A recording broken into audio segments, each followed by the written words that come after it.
Chamizman são, itirar, tirar, se quer você.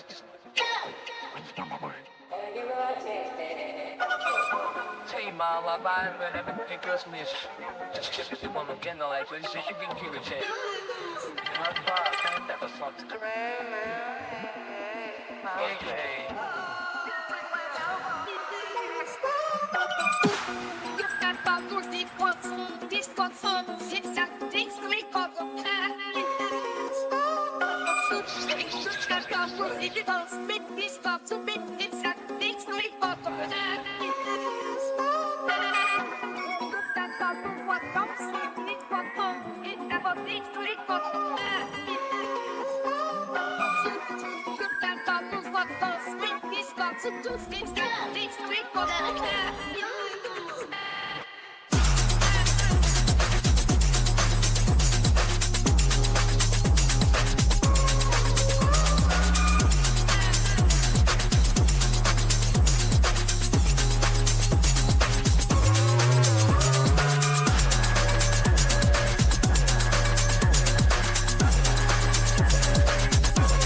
Alex TV sığıyor eminiz diyor. Yummy sal. It's got smash the devil.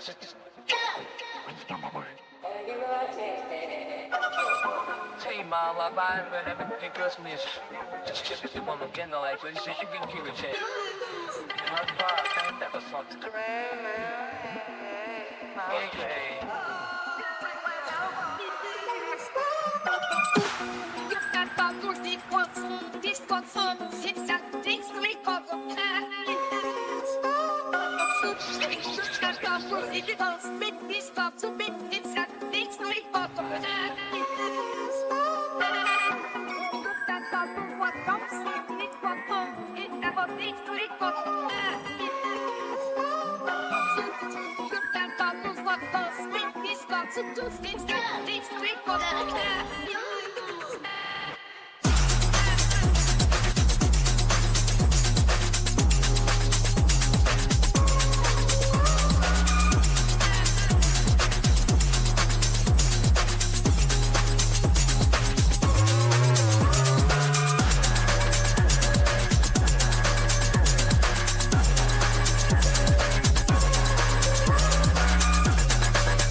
I couldn't wait any longer. Welcome back. I should be here. Episode 265. It is the 3rd of October and it's Friday. This is Scuffed Epoch. You're watching Latent Space Live. I am Drift Johnson. Welcome everybody. If you're watching live or if you're watching later, don't forget there are links in the description. Please like, subscribe and share the video and all that good stuff. Now we've got that out of the way, I do try. It'd take me like 265 episodes to actually say that right, but you know, maybe variety is the spice of life. Hello Furnicar, Battlecruiser operational, liked and subscribed. Now where were we? Apolloni hitting me with some crazy lyrics. Let's see if I can pull it off. I hear a hurricanes are blowing. I know the end is coming soon. I fear rivers overflowing. I hear the voice of rage and ruin. How about that? Maybe I need a couple more compressors on my microphone. Okay. Welcome back, everybody. Welcome back. We've been on a bit of a lovable storm for the last week or so. I've been showing some of the projects. I've been showing you how I made them. I've been documenting it all. It's not going to be insane today. I just want to do a quick demo. Just do a quick demo. Now, as it turns out, the first one I wanted to show you is in the middle of being restored because it's taken me so long to get round to it, and of course nobody uses it, so maybe we'll come back to Unreality. But which was the name of that project. It was basically a Runware wrapper. So it's like, it was literally just everything on Runware, workflows and models, but in my platform, and you buy credits from me, not them. That was the whole idea. Wrap an entire API serverless platform, and then you can do video, music, images. You can do whatever you want. Anyway, it doesn't matter. We moved on from there. So the first thing we did was careless convo. So let's get the code out of the way. I do have some of these hosted on Origin AI. So, but the thing is, if you don't use them, they get shut down, because these are really demos. They're not supposed to be on all the time, right? So if I pick Claude Sonnet 4.5, we have the light and the dark mode. We have the sound settings, which I guess uses one of my 11. I've already got my 11 Labs key, so it does have a fallback to Windows SAPI. Let's hear it. Hello. This is a test of the text-to-speech feature. All right, cool. So it's all set up and ready to go. So what do I do? Simply tap the microphone button. Uh-oh.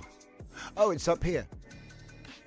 Hey, Sonnet 4, why don't you tell me all about the Power Rangers franchise and how it differs from the Japanese... Oh, it's busted.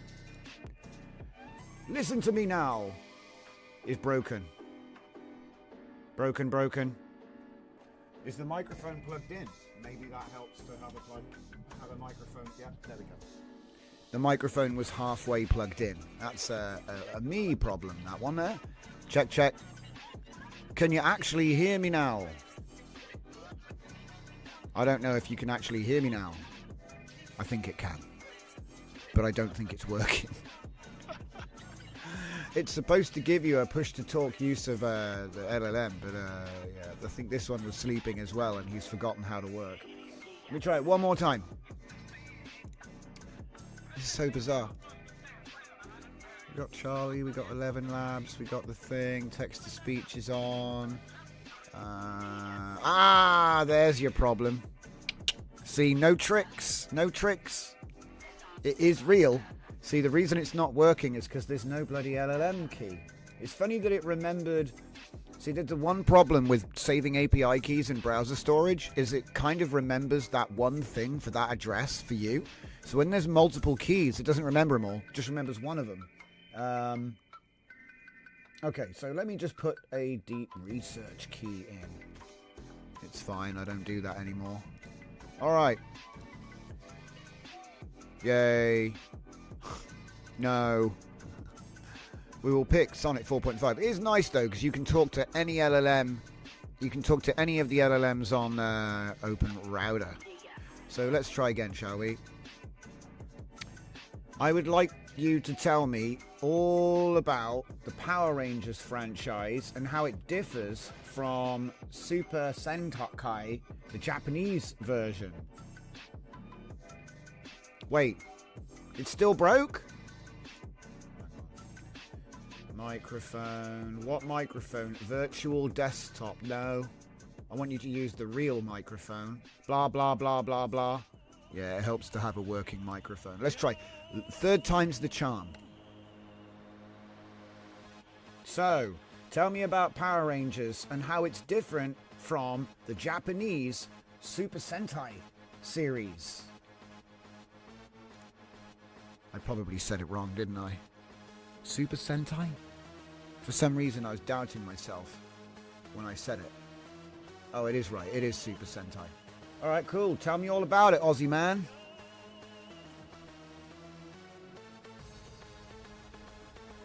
Or maybe that's broken now. Power Rangers is an American entertainment franchise that centers around a group of young heroes who transform into powerful warriors to fight against various villains. The franchise is known for its use of martial arts, high-energy action sequences, and colourful costumes. It was first introduced to audiences in 1993 with the TV series Mighty Morphin Power Rangers. The concept of Power Rangers is adapted from the Japanese Super Sentai series, which is produced by Toei Company. Super Sentai has been airing in Japan since 1975. Alright, cool. And each season features a new team of You heroes can't with stop it different themes talking. and storylines. Here are some That's a key feature. differences between Power Rangers and Super Sentai. Let's turn it down. He can now talk about the nerdy differences. No, does it? No, I'm going to say, tell me more about number 3 on the list. Tell me more about number 3 on the list. Because I can't remember if it had conversation chain. So number 3 is tone and theme. Tone and themes. Yes, it does. So this does have conversation history. Cool. So this is a verbal chat. That's what it is. It's a verbal chat with any model. It's not trying to do anything clever. It's not trying to do anything fancy. I guess it's got the... Oh! How have we forgotten the key already? That's amazing. Oh, it's because I didn't... Yeah, because I actually do have to update that. Okay. So it's you click the button to talk, and then you click the button and it sends the thing, and then you can see what it's saying at the bottom. That's the basic idea. Okay, whatever, it's fine. Alright, and then when you want to save it, you can... Well, it should save. There should be a save button. But there's nothing. Hold up. Tell me, what is the capital of Argentina? Okay. Capital of Argentina is Buenos Aires. You gonna say it? We need to get local TTS. It's too slow. The 11 Labs is good, but look how slow it is. Is he even gonna say it? Oh, maybe I turned it down, to be fair. Let's be fair. So what's that? Export chat. Ah, yeah, this one only exports the chat. It does not export the audio. Let's see. So anyway, what I wanted to do here was basically, this is like a prototype. Careless Convo is a prototype, and the intention is that this is going to get downloaded, converted to Olama, and use a local TTS rather than a bunch of... Yeah, but the framework is here. That's the important part. So we've got the front end, it's all talking to the back end, it can work with API, but then what I do is I add a new provider. So that's where this project is headed. Let's move on to the next one. Careless Live, I think this one actually got made before the previous one, guys. So let's just quickly explain. It's really simple, really easy, this one. So I just talk and talk and talk and talk and talk and talk and talk and talk. Maybe I take a little pause and it detects that there is a new paragraph.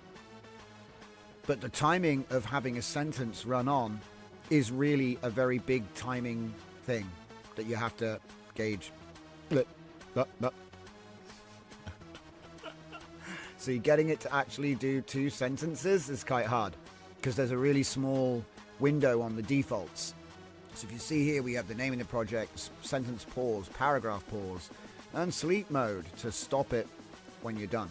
Now, the interesting thing about this is it just uses browser speech. Okay, there is the ability to hook up to whisper and stuff, but only if you install the source code, not on the website.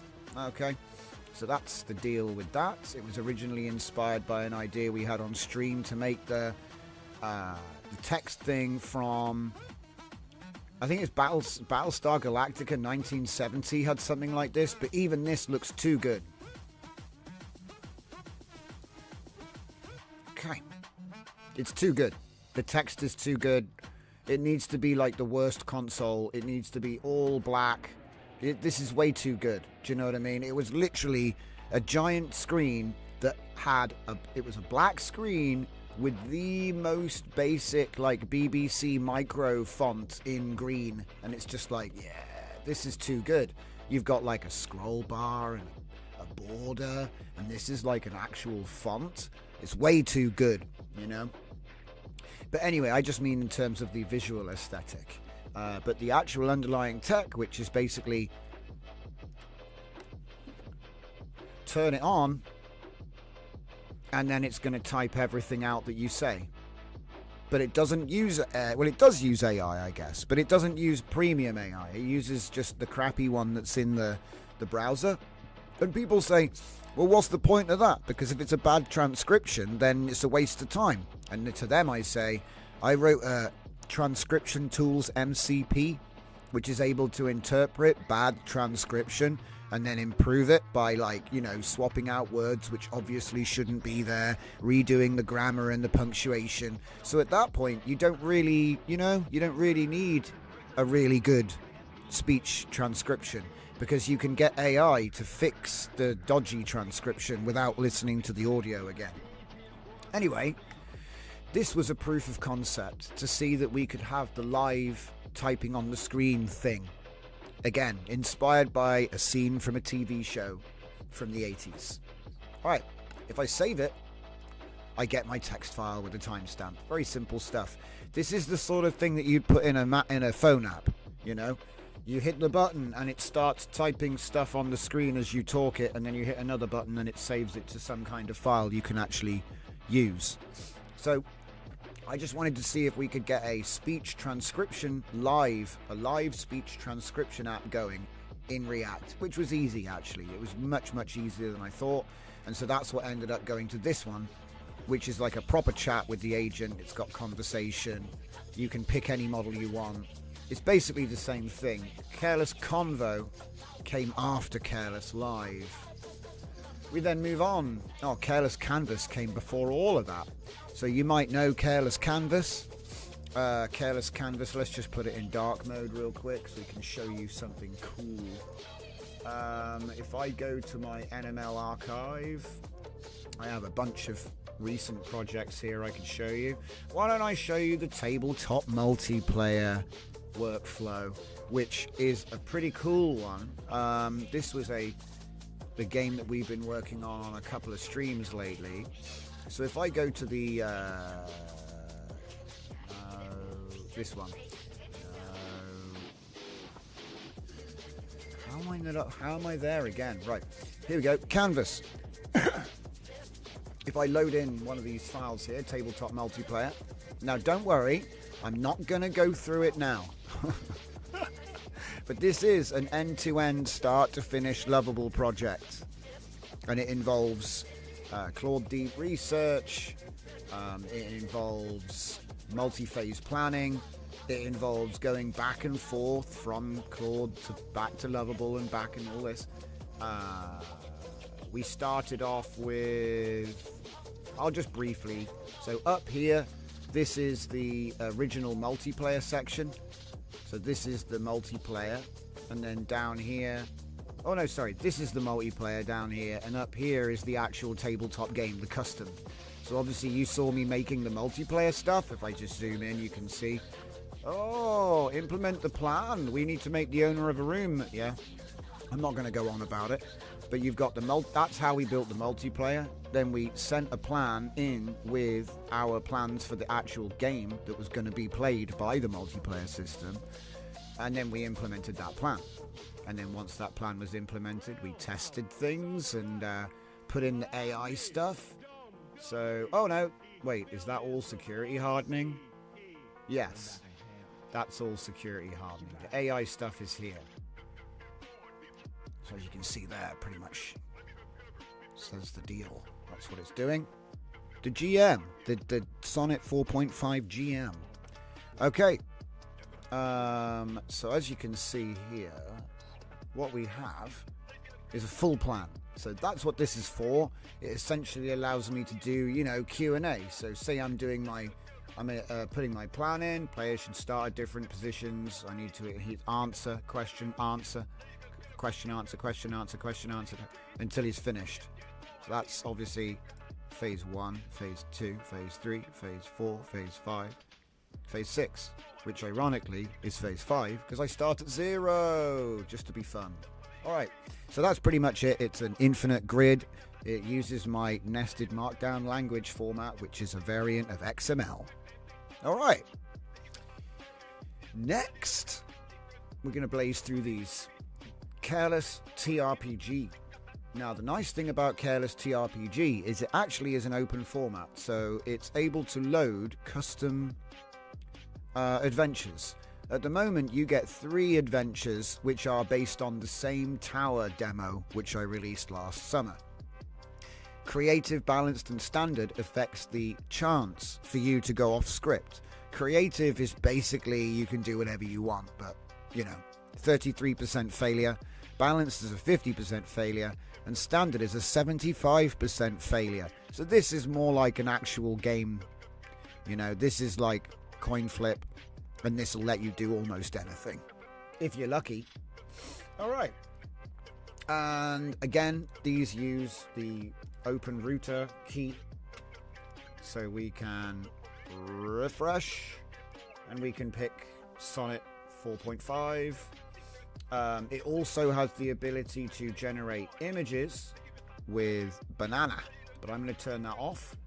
It also has the ability to read out your adventure, but I'm going to use Browser TTS, which is free. You can also put an 11 Labs key in there. Now, if it sounds like premium, there's something wrong. Test voice? This is a test of your selected text-to-speech settings. Yeah, that sounds like a The free voice should voice. sound clear and natural. Yeah, oh yeah, it's clear and natural, buddy. Yeah. I've had to zoom out quite a long way to close that window. Yeah, sure. Update it. So obsessed with. Anyway, so let's just show you that real quick. Please tell me that this is the one where I enabled escape to stop the TTS.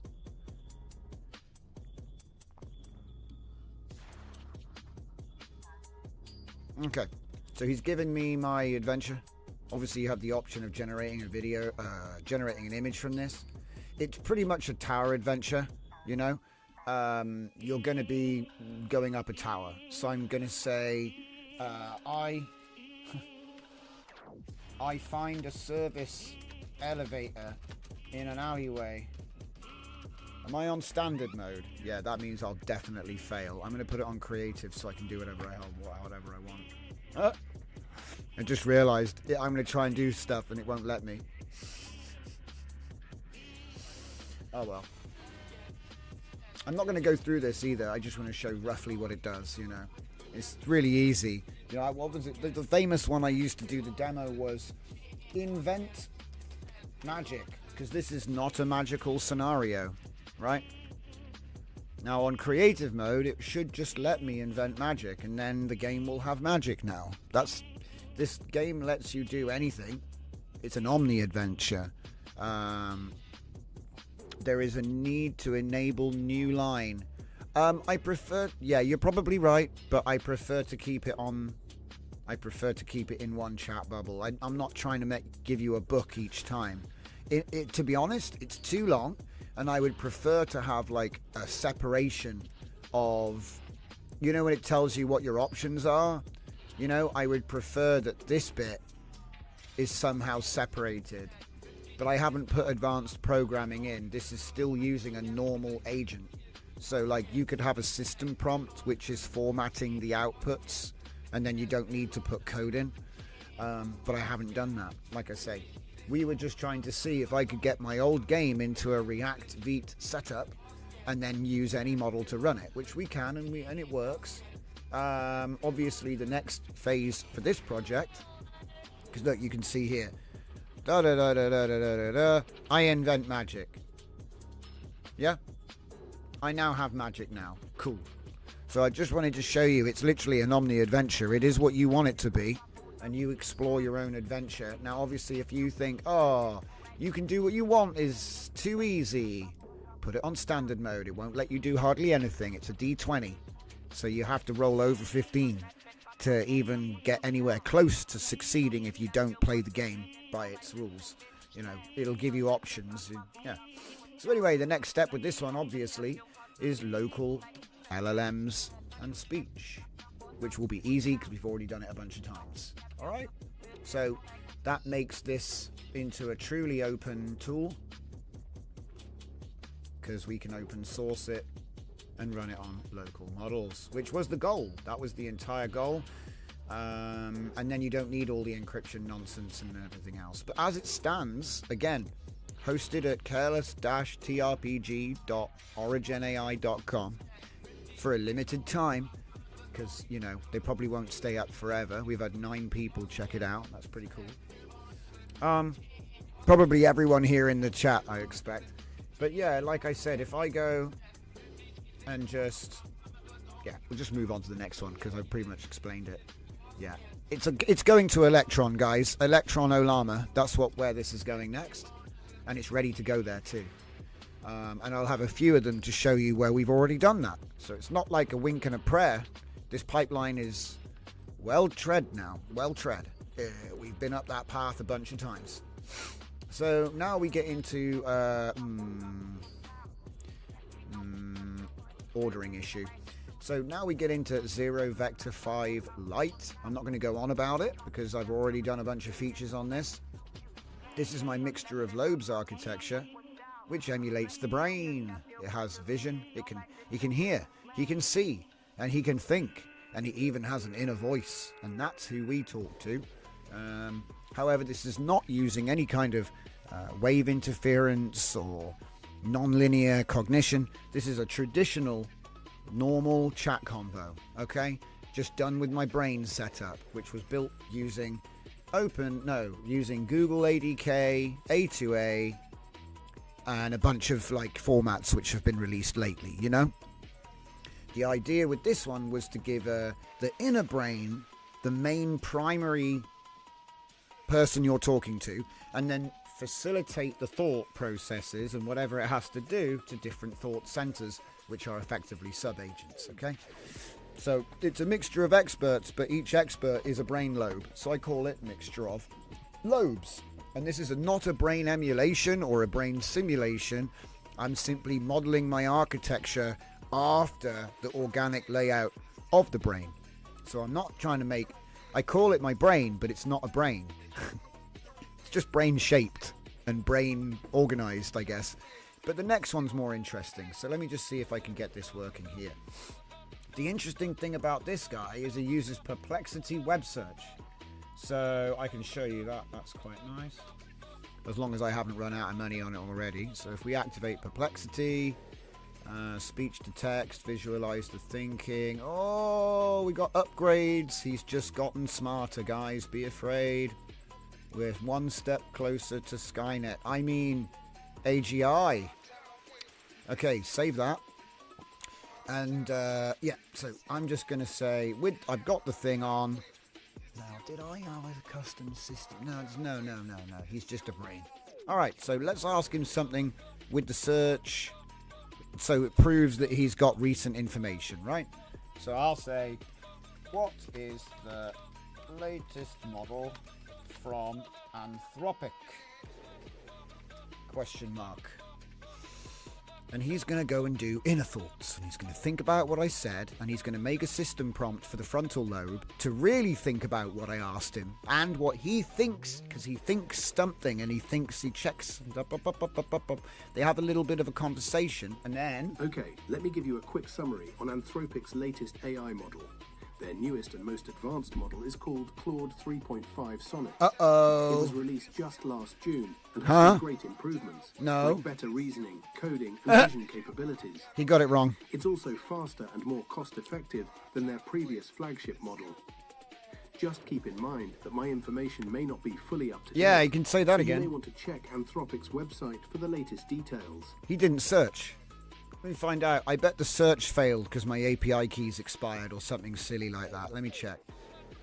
Yeah, no search. Check it out. No search. So I even had search on.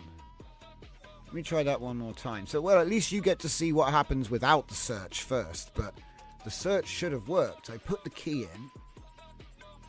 Sonar advanced with search. I'm going to go up. Maybe I've got a... Oh, wait! I just remembered, Google just blocked everyone, didn't they? Do you think it affected Perplexity? Shit, I didn't even think of that. Yeah, recently Google blocked, like, everyone from scraping. So now, unless you pay, you only get the first 10 results. And it might be that... I don't know. I don't know. We'll have to see, won't we? I don't know. So I'll upgrade to Pro... and see if it actually works, because something didn't work there. Let's have a look here. Yeah, look, Perplexity search 400 error. That's basically a denied. Do you know what I mean? He's also complaining about headers. Again? Look, triggering web search. What is the latest model from Anthropic? Okay, let's just chuck that in again. I need to see that with the search on. I don't think he's searching. I think it's broken. Uh-oh. Maybe some changes are required. Oh, and by the way, guys, I do, like, land. I cross the finish line and I fall apart. Okay? So we have 0 credits right now. Literally the last thing I did. Yeah. I'm hoping that the last thing I did didn't break the last thing I'm going to look at, but it is what it is. It's not a big deal. Basically, I renew on the 11th in like a week. Okay, let me give you a quick summary of that response in a conversation. But I'm not going to upgrade again. The latest Anthropic model I'm aware Too of much. is Claude 3.5 Sonnet, No. which was released in June No. 2024. Right. So And the you're- search, yeah, the search is busted. Web search complete invalid response format. Oh, we actually managed to break the inner thoughts with the results of. So maybe the search does come back, but it's coming back in a way that's breaking inner thoughts. That's okay. To be honest, this is now redundant, and I've done a bunch of experiments with it, so it might be a little bit ropey. When it first came out, it didn't actually have the search. And yeah, let's have a look here. Did it even search? No search. Unable to look. He's dead. But the thing is, there's a reason why he died. Remember, this is a linear-based model, so that means he has to do stuff in a certain order, and if he can't and the fallbacks fail, we end up with something like this. You can't see it because it's below my feet, but that's good. I'd rather it was. I'll stand on it. So yeah, you can't really predict what the user's going to do, and unless you want to be fixing bugs like this every day, it's probably not worth it, because like I said, this is something that I've built for my own research to prove out ideas that I've got, right? And this led to 0 Vector 6 and 7 and 8 and all those other good things in this line of research, okay? So I learned everything I needed to learn from this, and it was actually invaluable to be able to see the traces and have this work clean. It has since moved to local models though, so I've kind of broken free a little bit. But anyway, it was a cool demo. The idea of having the inner thoughts act as an orchestrator and then simulate the different lobes for different is a good idea. But it was too linear. The async promise stuff, just the workflows have to be left to right. So do you know what? I think it's probably worth just doing a little paint session, because I don't think I've ever really explained this. And I'd like to just take a minute to do that. So it goes like this. If you have any kind of workflow, you have a start and you have a finish, and that's it. Okay? So, you know, whatever it is you want to do, I'm going to do this, and then I'm going to end here. Now, okay, maybe you've got like something that you do there and something that you do here, and then maybe you do something there, and then maybe if you're tricky, you know, you've got like extra things that might happen around them or in between them. But ultimately, you are just going to go, like, depending on whatever the sort of thing is, you're just going to end up going, you know, from left to right. Okay, maybe you went like that time, but you still just are connecting nodes that you already, right? So it's always the same thing, right? Makes the prompt, analyzes the prompt, looks at the image vision, enhances the conditioning, generates the image, sends it to video, and then video gets it, looks at the prompt, enhances the prompt, looks at the vision, makes the video, right?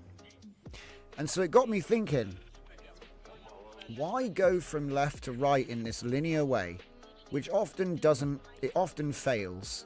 There'll be a problem there, and that breaks the workflow. Or actually we needed to do something down here which we never thought of and we can't get there.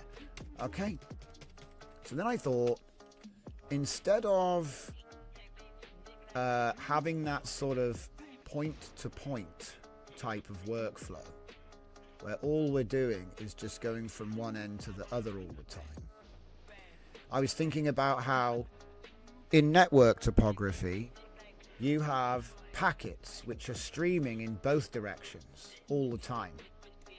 Okay, so people talk about async. but for some reason it's always going in one direction. So it made me think about this, and then that made me realize that actually we could have something more like this. Okay.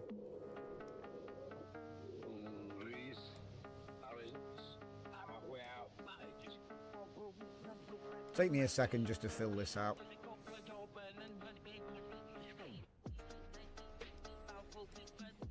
Okay, I think you can get the picture, right? It's a whole lot of arrows. Lovely diagram you've made there, Johnson. Did you pick pink on purpose, or? It's a nice little goose. So anyway, what we have here is we have the central orchestrator with his sub-agents, don't we? It's the same thing. Yeah. So you could say that there's a point-to-point here. You could say that, but that's the difference between building something which goes from point to point and then making a topology. Okay. And obviously I don't want to do it with all these lines, because how do we know which one's going to come in first and which one's going to come in last? That's the whole point. The whole problem that I'm talking about is how do we know which bit finishes before which bit? Because we don't. We have to wait. And that gums the whole system up. So if we just get rid of all these, yeah. Okay. Instead of arrows everywhere, what we do is we use waves. Just imagine waves. Just imagine waves radiating out. Yeah? Now, if a wave radiates out from the middle, yeah, all four get that wave at the same time. That's number one. So if our central conductor emanates this at the same time, the sub-agents receive their jobs at the same time. Now, all he's supposed to do is send out jobs. Now, when he sends jobs out, he's obviously, it's two-way. He's a sender and a receiver, like a broadcast tower, right? So as he's emanating his commands outwards, these guys start working on them. Now, we don't know which one's going to finish first. So there is a bit of a race condition, yeah, which is part of the problem with async promise. Is that you can't resolve the race condition. You might end up in an infinite recursion loop. Okay, we've talked about this. And so my solution was that I have a different frequency running from my orchestrator as I do my sub-agents. Now I have to check which one's which. Yeah, that was the one where I discovered the problem. That's the one where I proved the problem. Where's the one where I fixed it? Oh, it won't let me in. Give me a sec. It's only because it's forgotten all the stuff. We only need that one. The rest can go to hell. Okay. So if I take a look, I showed you this before. If I take a look in the parameter frequencies, context runs at 0.5, intent runs at 1, confidence runs at 2, temporal is 0.8. So that's like your tick rate, I guess you could say, but it's also listening. It's listening to nothing to get a time reference, okay? Memory is at 0.3, but that I don't think that's a frequency though. Otherwise that would be super high. Maybe it is a frequency. Well, reasoning is at 1.2. So these are in hertz. So that means per second. You can't see it because my arse is in the way. Hang on. Yeah. Okay. So there we go. So context is twice per second. So let's just go back here for a second and put some labels on. So let's say that that is the context sub-agent. Yeah. And then, oi, being a pig it is. And then we've got, that's at 0.5, 0.5, right? So, wait. And these aren't in any way like the best settings or anything, you know? These are just what I found worked well for my experiments, right? So intent. space 2.0. Oh, should we change it to red? Make it match. Intent 2. Confidence. Ah, it's supposed to be a 1. Son of a... Let's try that again. Intent 1.0. And he's supposed to be a blue. Okay. Like that. Confidence is 2. So I'm just trying to explain this in the most logical way without worrying about too much of the complicated code and math. Alright, so I would say actually reasoning is the next big one, to be honest. Reasoning at 1.2. Yeah, I think those are your 4 main dimensions. What was it, 1.2? Yeah, 1.2. Alright, and we put this to blue. So all I want you to think about is this guy is running at 0.8. That's like the clock speed. 0.8 of a second. Just to make it like not 1 to 1. Okay? Can I like write here though? What's it doing? Let me write 0.8 equals 1 second. Yeah? Okay. And so what's happening is the instruction gets radiated outwards from the inner core to an unknown number of subagents. Alright? It doesn't matter how many there are, the more the merrier. They'll all fight and contend with each other for the answer. But if I say the waves coming off the context subagents is happening twice per second, waves coming back from intent subagents are coming at 1, or well, it's not, I should say 8. Screwed it up. Anyway, I suppose it just messes everything up, doesn't it? Just imagine that it's 1 to 1, it's fine. Hertz is obviously per second, so we have intent at 1, confidence at 2 per second, and reason at 1.2 per second. So if you were to imagine that we were going to make a bunch of concentric circles, right, it would take forever. But if you were to imagine that we were just making a bunch of concentric circles, in fact, you know what? So if I just do a little one here, right? So here you have 0.5. So let's say it doesn't really do that, but it's fine.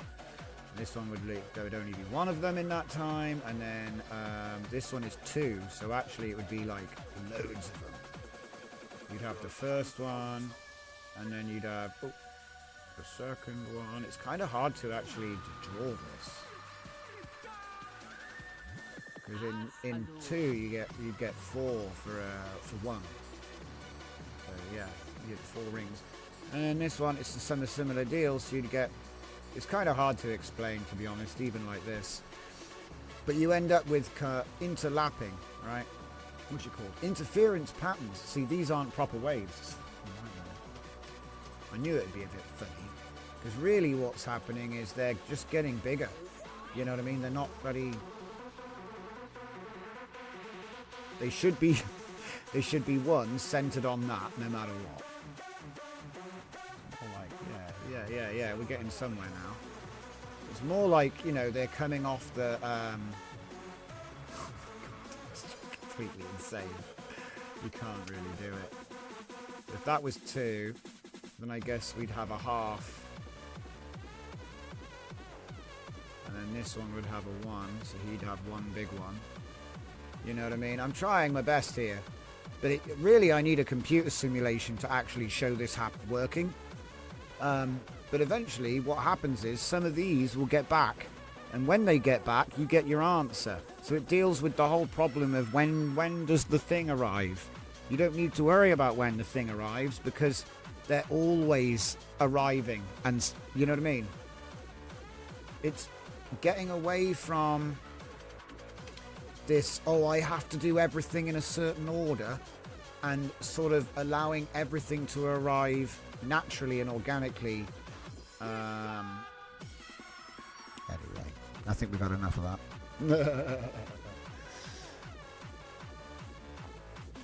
Where were we? Okay. Cool. So that broke because the search didn't work. Cool. So anyway, in this one, I proved that basically the Half-Life stuff was I needed a holographic memory, essentially. That's the problem with this one. You can see the brain, but you had to literally pump him up. Should we see if we can get him to do it now? Because that was actually quite funny. It had Google sign-in as well, which is broken. Lovely job. Lovely job. So I can't even show you that. Okay, good times, good times. Hello. He's thinking about it. Rethink. 100% confidence and response. See, that's what I found. What I found was this was in a wave-based neural visualization. The idea was to sort of, can I have a trace? I don't even have an LLM attached. Let me see what it does.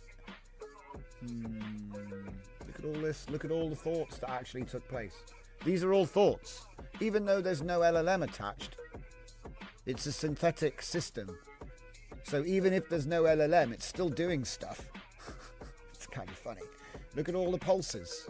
These are all brain pulses. They have a wave ID and a timestamp, you know. He did 12 pulses, 8 activations, 23 events, and 3 rethinks. The thing is, this doesn't even have an output because it's not about the answer. It's probably one of the funniest things I've ever made with AI. It's an AI chat that doesn't have a response because I don't care what he says. I was analysing how he was thinking. Because again, it's a live wave visualization. Like I said, look, his inner brain is still, it's at 242% and decaying. Until you say, tell me about France. You know, think about it. I'm thinking. But until he gets 100%, look, 20%, 95%. Neural wave response displayed below. I don't know where exactly he's talking about. Show. I can't even see it. Like I said, there is no response because there's no LLM. All right, and this is one of the things which is like kind of a bit freaky. Like if you unplug the LLM, it's still, well, I'll show you in the next one. Okay. Throttle says, late. Give me a recap. Well, you'll have to rewind because we're doing like a little showcase of all my lovables.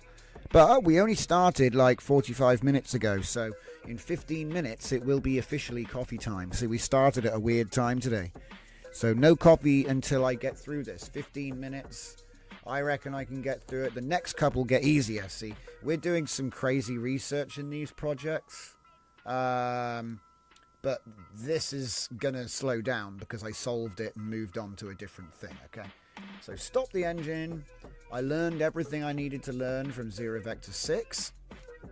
And then I took 0 Vector 5 Lite and made it into 0 Vector 6 Hollow. This is a fork that dead-ended. This is a dead-end research fork. I learned everything I could from it, which was thermodynamically simulated cognition. Because I thought there's waves bouncing around the brain. I could use all that, right? And then it would be, I could just use that. Why don't I just model it on that? Because it's real time. You know, it's real time. It's got redundancy. If one sub-agent failed, there's 3 more. So anyway, I like that kind of stuff. So we move on. Now, this was the first, again, this is another dead-end prototype. I love my dead-end prototypes, guys. You don't even know. Well, actually, if you've been here a while, you know. Oh, God, this one's completely dead-ended. I forgot how dead-ended this one was. This one has a memory leak. So if you try to click on the settings button, it crashes. Yes. So this one's so cursed, it breaks the entire thing. I love it. And you ask Lovable, and he's like, I'll fix the warning. He fixed the warning, apparently. Let's see. Are we going to get it back? Control-Shift-R. Right, we're back. I'm not going to click the button, because it might be... Oh, no, you have to click the button. Yeah, clicking anything breaks it. It's okay. I rebuilt it. I think that what happened was I decided to just put the plan into Lovable rather than doing what I actually did. Yeah, look, see, it's busted. Completely busted. Just refresh it, my guy. Okay, just don't click anything. So what I did was I wanted to see if Lovable could take my plan, right? And actually, as it turned out, it didn't.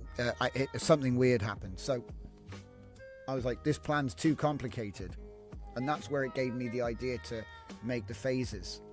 This is essentially what, you know, the biggest gains from the project weren't the project. It was how the project was built and what was learned from it, not itself. Yeah. So let's just skip to the next one because it just keeps crashing anyway. So then we finally get to 0 Vector 6 Holo, which is completely finished, ready to go. If you've got an Open Router API key, you can go to zv5-holo.originai.com. And I will pull that down there so you can actually take a look at that URL right there. There it is. No tricks. Again, all of these research demos can only be available for a limited time because I can't maintain them, right? They don't cost me anything to maintain, but at the same time, there will be bugs and they will need patch and all this, and that's not the point. This isn't here for long-term support. This is here to like let you in, so maybe you find something, I don't know, maybe you want to, whatever. Open community research. It's released in the spirit of open community research. So it's already out. I've already upgraded it, so my brain is running 4.5 with a frontal lobe up. Well, let's put that to action. I was messing about. I made his brain Grok 4 for fun. Now, your mileage may vary, guys. I can only test what I test. And I tested with Anthropic, Sonnet 4, Sonnet 4, and 4.5 is what I test with. But it should work. Do you know what I mean? There's no reason why it wouldn't work. I would say that you do need a vision-enabled model in your vision. But everything else, it's kind of like you can just have anything you want. The inner thoughts is the default model. And then obviously the rest. I've got this running locally now. I actually use intern VL 3.54 billion and it runs on a laptop. So I'm very happy with it, okay? But that being said, we have text-to-speech, we have web search, maybe. I'm actually going to turn that off. Well, actually, wait, maybe it was the code in the last project. We'll find out. Speech, auto-speech. So the speech summary, he's going to take the final response and read it naturally. And then finally, the holographic processing. That's a new thing, very experimental. The whole point of this app, actually. So I'm not going to go crazy about this. You can do custom system prompts. Honestly, I could talk for hours about this app alone. So what I'm going to do, just make sure I've got keys. Yeah, I got keys. So let's ask him about, tell me why Power Rangers looks like Super Sentai. It looks stolen to me. Okay. We're going to put the web search on. Now, which one did I go with? Pro. Sonar. I'm going to go with Pro. Save, go. Right. Obviously, I like to have a couple of things I try to do. The export goes in human assistant format for potential training. So it's easy to build up some nice data sets. Because you don't actually need that many human samples anymore. Some people tell me now it's as few as 200 human samples. If you're using the right setup, it's possible to now train LLMs with as few as 200 human samples.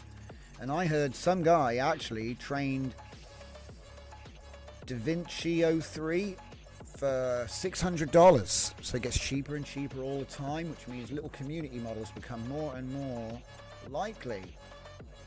Is he talking? No. Here's how I'd explain it conversationally. Oh.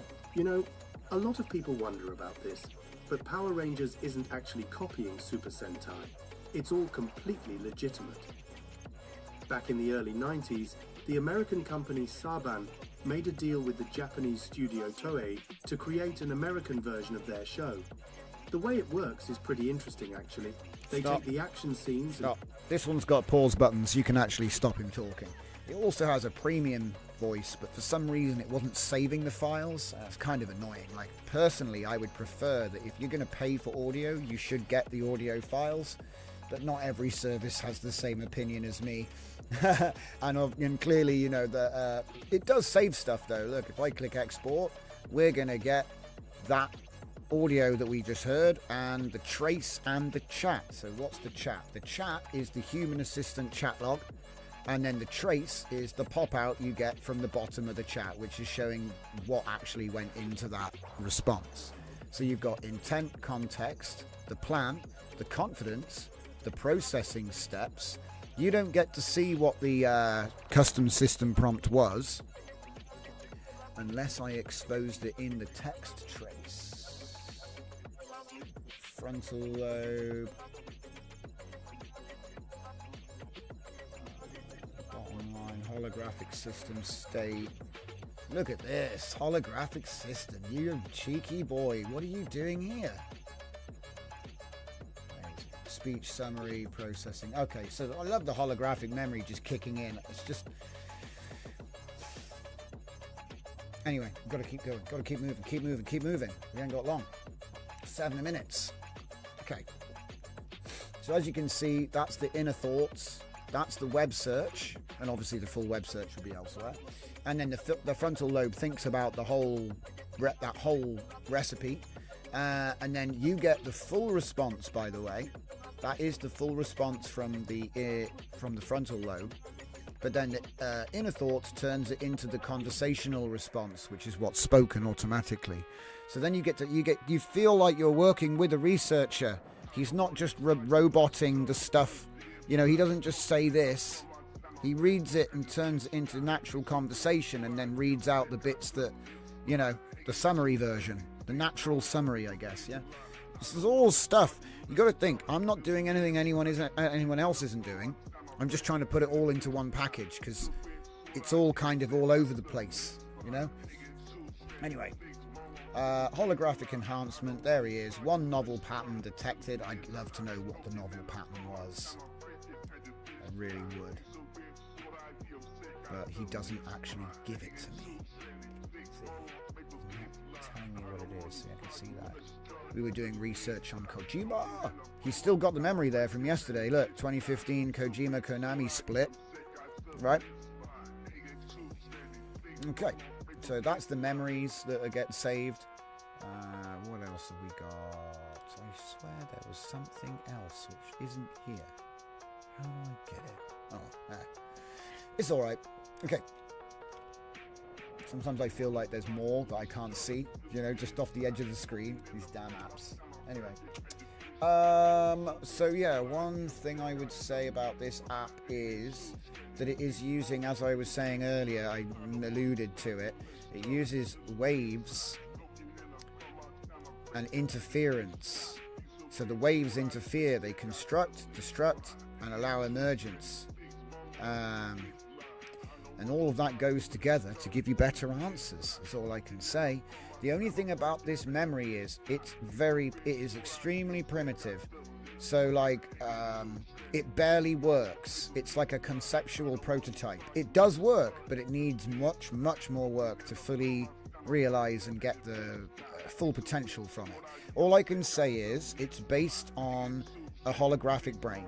So that means every single piece of the brain contains a fast Fourier transformed version, or it will be. Yeah, the fragments can be reconstructed with math, which is just like what they want. The degradation section is nice, because what it does is, if, for example, something in my holographic wave nonsense is not working, it will just roll back to 0 vector 5 light. So just inner brain, frontal lobe, inner brain, speak. Yeah, so that's the linear version. It goes inner brain, frontal lobe, inner brain, speak. That's the, you know, the sort of dumb version of this brain, because it's like more traditional. It's linear. It goes 1, 2, 1, finish. Say the thing. Whereas this is not that. This is a whole bunch of stuff, and it basically tries to contend. I think it's showing me at the moment intent versus context, and there's no memory in there at the moment by the looks of it. But again, I exposed all these parameters to hope that other people would experiment and perhaps maybe find better settings than the ones I'm using. And I did make a handbook for this as well, which explains different presets, because, you know, obviously you could make him like more short-term or more long-term memory biased. You can increase the weight of context against intent and turn the confidence down. You can do all kinds of crazy stuff. But anyway, let's move on, because we've spent hours on Zero Vector, and even though it is my baby, I want to talk about the rest of the stuff before I make coffee. So, here we have Pure Mosaic. Again, this is another project that we looked at recently. So let's say I grab this guy, Metal Gear Blockhead, and then I get images. And how about we just get a bunch of images? God knows what all this lot is. Maybe not that one though, that's like an ad. They're all, I think they're all comfy. Oh wait, hang on, they're photos. Don't do that. I mean, yeah, sure, let's go. So anyway, it's mostly the white cat with sunglasses at the beach. Mostly. Whoops. Okay, so if I just turn this down, because it's actually the quickest way to show you a tight grid. Okay, turn that down, turn the diversity up, put the adaptive regions on, and what? We're going to go for 8 megapixels, shall we? There we go. Oh my god, look at that weird artifacting. Alright, fine. We'll have bigger squares. But I think you get the point. You can make all of these mosaics. My favourite one is actually to make 128 sized. And then just pump up the megapixels to like 50 or something. 50 or 100. Let me go for 100. It's nice and fast anyway. The more images you add, the more impressive this can get. Okay, and obviously making the tiles smaller gives you more of a mosaic type effect. Whoa! Was that? Yeah, that's the one thing I don't like about the Lovable system. I'm in the preview right now. So what happened was they have like an update sync, so it just refreshed my preview, because this is a preview, it's not a real app. So I, no hate, but it is a bit like, whoa, what happened? Okay, I think that's it. I think we're pretty much done here. Yeah. So it makes mosaics, and this is coming to Electron soon, because like I said, all of the stuff that I do is basically just waiting to be made local and then given AI superpowers in some form, right? So let's just move on to the next one. This one is Batch Image Resizer, which I'm happy to announce is finished. I got a note about this one somewhere. There I do. So if you go to megapixelmagic.originai.com, the link is in the inside line. Yeah. You will find Batch Image Resizer, which is the tool that we made the other day. Now the nice thing about this is I can get 2 of my images here, like this one and this one, and I could say, well, they're square, they're pretty big, look, 2560 by 1440, it's pretty big. So let's say I want 12 megapixel, but I want 16:9 widescreen. It will do that as well, it can do the cropping. But I still want it to be divisible by 32, just in case I put it into the next generation of video models. That's going to be a 12 megapixel right there, rounding up to the nearest 32. 1, 2, downloaded. We're going to say allow, so I get both.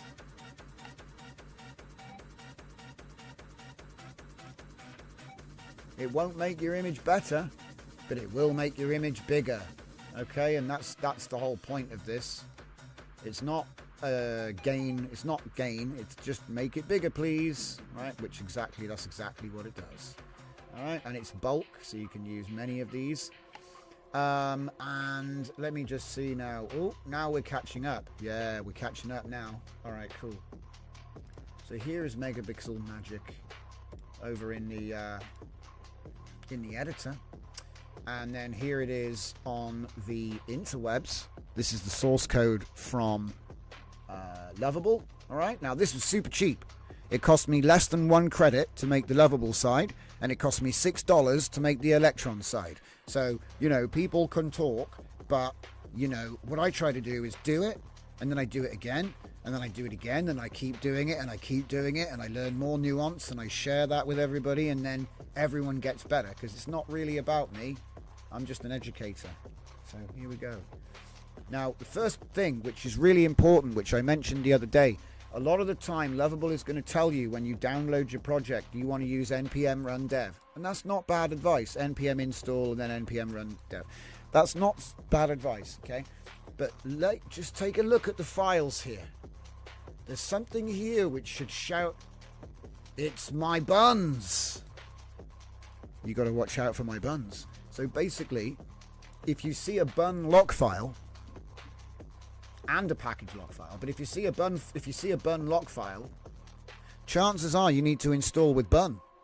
Same goes for if you see a yarn log file. So I'm not telling you bun is better than yarn is better. I'm not telling you that. We talked about this yesterday, but it's worth saying again.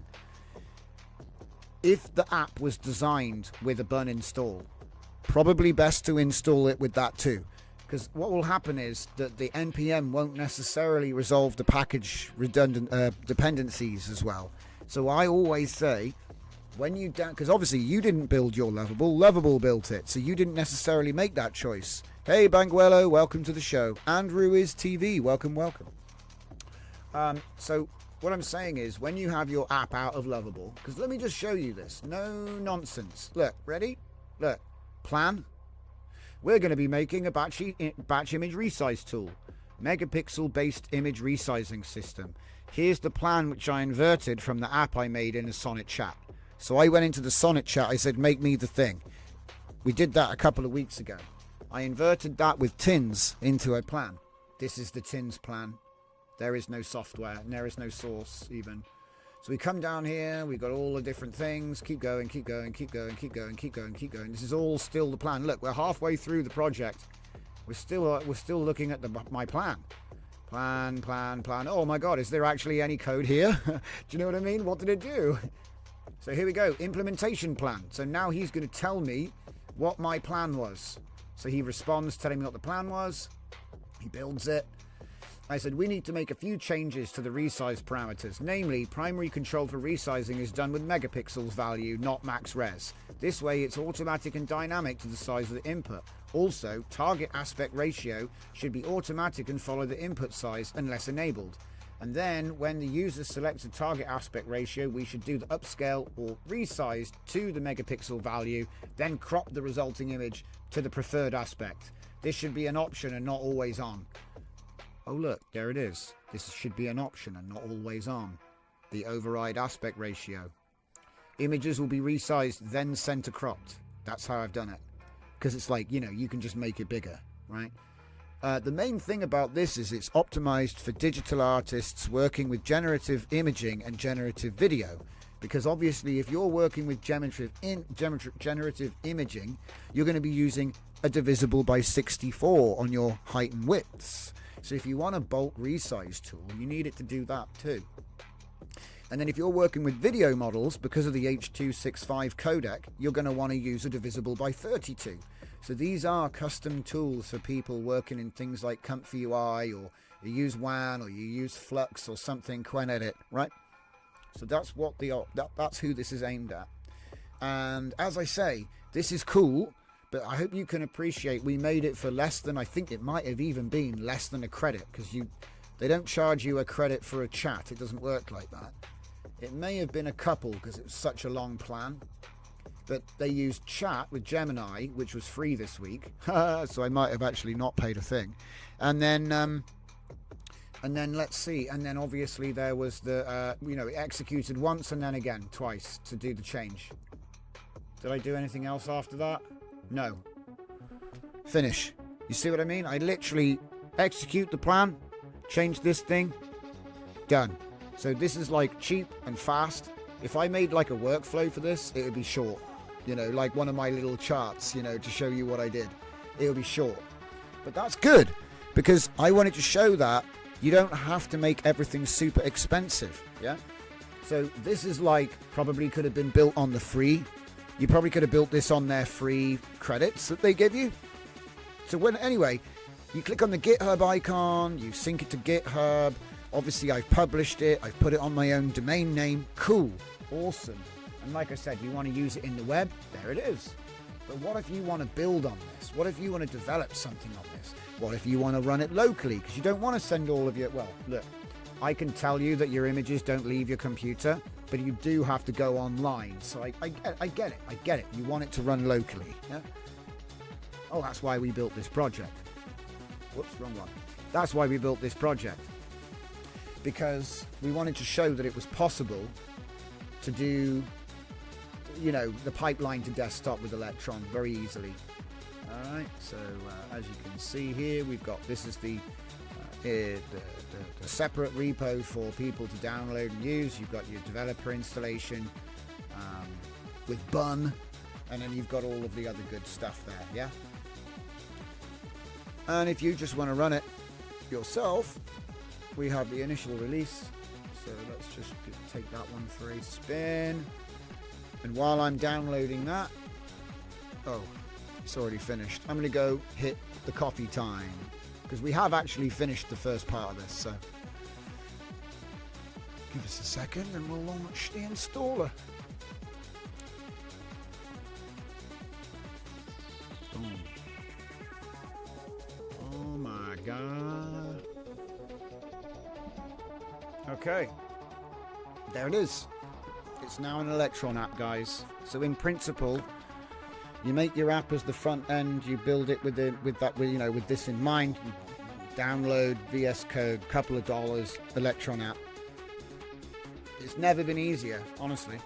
Right, I'm going to go and get some coffee time.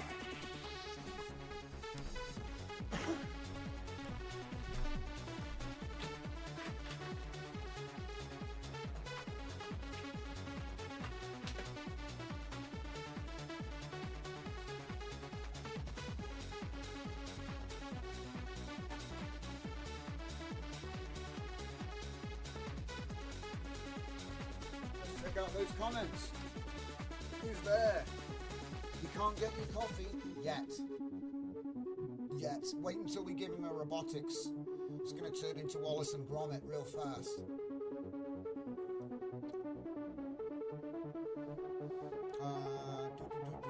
Love them raw, indeed. Very awesome, very nice app. Thanks, dudes. Slowly watching the videos there. A lot of live streams on YouTube. Yes, there really are a lot of, yes, indeed.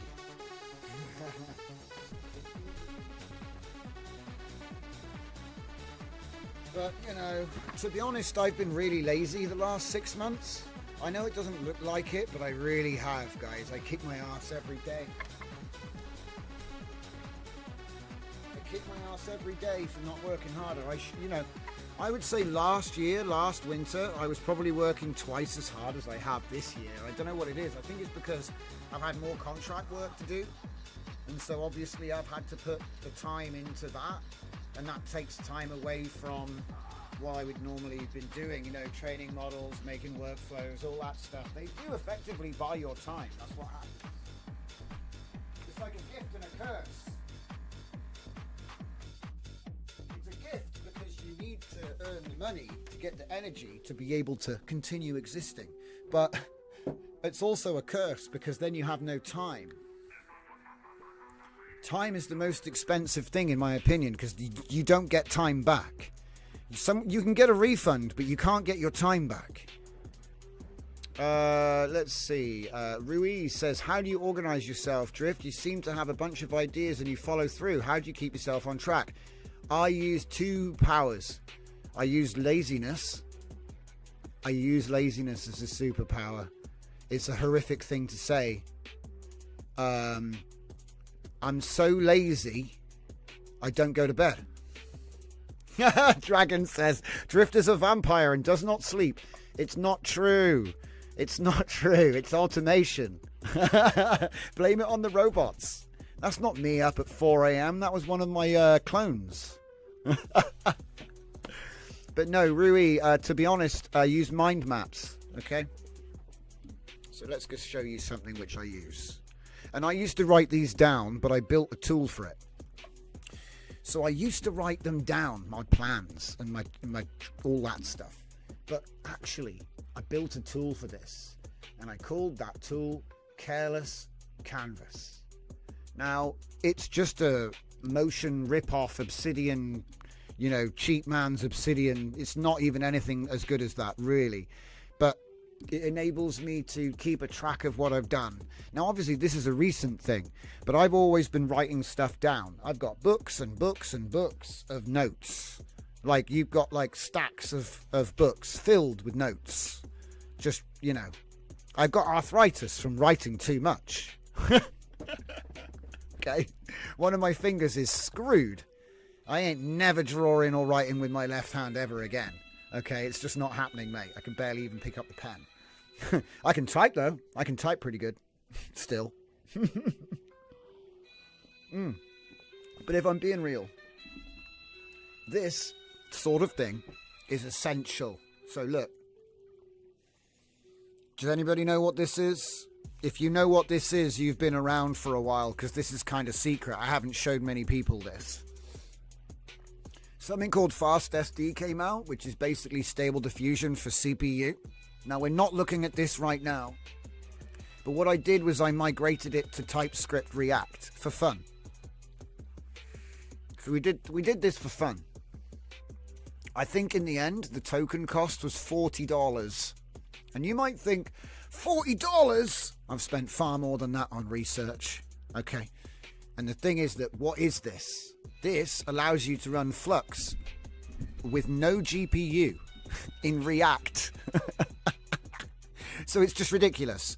And I don't even care if it works, because the experiment was to find out how much it would cost to do a migration from Python to TypeScript React Vite, but not with, you know what I mean? Because this is supporting GGUF, it's supporting ONNX. Can I get this in the right space? You can see it there. Because the thing is, I don't want to step on the toes of the developer that actually released this. He worked really hard on this, and I'm not trying to take, you know what I mean? This isn't about, oh, now I've just made it. So what? Who cares? His is better. The Python will run better, okay? But the fact is that it can be done. It's the fact that it can be done. I didn't say it was a good idea. I'm just saying it can be done. Because there's so many reasons why it's probably a bad idea. But I'm doing experiments to prove viability a lot of the time. Because some other engineer will be cursed with having to actually finish the job. You know, poor guy. I never even knew him. But as you can see here, this is essentially a web front end in React and Vite. And it has the full back end for doing SD Turbo, SDXL Turbo, LCM models, LCM LoRa's, any compatible ONNX stable diffusion model. It uses the standard pipeline that we're used to: text encoder, UNet model, VAE, decoder and encoder for the image to image. As you can see here, check this out, no GPU. 30 to 120 seconds per image on a low-end device. So I'm just like, what? I haven't got the time to finish developing this, guys. So what I'll probably do is open source the repo, and it'll sit there hidden on my GitHub with the rest of them, just getting buried with the deluge. But that's not a point, okay? The point is, this is one of the ways, because I couldn't. The problem I had with the old system I had is that, well, you saw the state of that last plan I showed you guys. Where was it? Where is it? This one. You really think that you're going to be able to keep this on a notepad? It's 112 pages. It's 112 pages long. And the thing is that each page is actually if I was to print this page, how many pages do you think this is? Should we copy it? Let's find out. How many copies do you think that page is? Docs. No, just a doc. Just a doc, Google doc. Come on. Stop being a nonsense. New. Right. God knows. Paste. 17 pages. Okay. So I think, yeah, so we had a problem. We have a bandwidth issue with our human brains. Yeah. We have a bandwidth issue. So there's 117 pages in this plan. But each of those pages might be 17 pages. So there's no way I'm writing all that down. And what, you're going to keep all the files for every single bit? You can't. If you look at an AI conversation, they actually, what do they call it? They summarize. So if you read back in some AI chats, the chat's gone. It got rid of it. You know what I mean? 80%er, yeah, 80% done. Now hand it to somebody else, lol. No, I do. I prove that it can be done. And then you don't want to pay my rates for the whole thing. It's usually actually what's going on. That's what actually happens. Oh dear. But yeah, we should probably have a little bit of a chat about this because it's a good example. Good timing. Good timing. So a fellow 80%er. 80% done now. To handball to the guy who needs to actually finish it. To be honest, usually he was desperately stuck in a ditch. The way I look at it is somebody's spinning their wheels, their expensive high-powered wheels in a ditch. I show up with a rock and push the back, and he gets out, and off he goes. And I salute him as he drives into the sunset. Because it's not my job, he's got his own job. I don't know what his concerns are. I'm just there to help him out. I'm like a recovery guy sometimes, you know. It's a little bit like recovery. And to be honest, it's not like they don't know what they're doing. It's just bad luck often, you know. And I'm there with the tools. So what are you going to do? No double spacing the lines, says Throttle. Yeah, exactly. It's all in markdown format. So, Banguello. With all your experience in LoRa training and workflow creation, is it still worth investing time in creating content to share with the community and monetize these services? See, that's probably one of the best questions we've had for a while. That's why I'm zoning in on it for everybody that's bothering to listen. Yes. The answer is yes. Because if you don't stand on the pier with a fishing line, you cannot bait your hook and you will never catch any fish. Because it's not about selling to the community. If you ask me, it was never about selling to the community. It was about selling to the providers which are in the community who want to sell to the community as well, right? So for example, if you're a service provider, that's where the monetization is really. Yeah, sure, there's monetization for people inside of it, but it's very small scale by comparison, okay? You're not going to get a contract with Levi's that way, for example, right? But a lot of the larger companies, that's the level that they're on, right? And so when you say, is it still worth investing time in creating content to share with the community and monetize? It never has been. It never has been. And I never tried it for it to be, you know? So, like, this is a rare one. We never talk about this stuff. But I'll gladly do it, because it's important. I've run YouTube channels with thousands and thousands of subscribers and thousands of views on videos all the time. You make $5 a month. And that was before the adpocalypse. This channel does actually quite well for its weight. I think that Scuffed Epoch punches above its weight in terms of earnings, because it is a small channel and it isn't very old. You know, but essentially, I don't expect it to be growing quickly anytime fast because I kind of have to fly under the radar.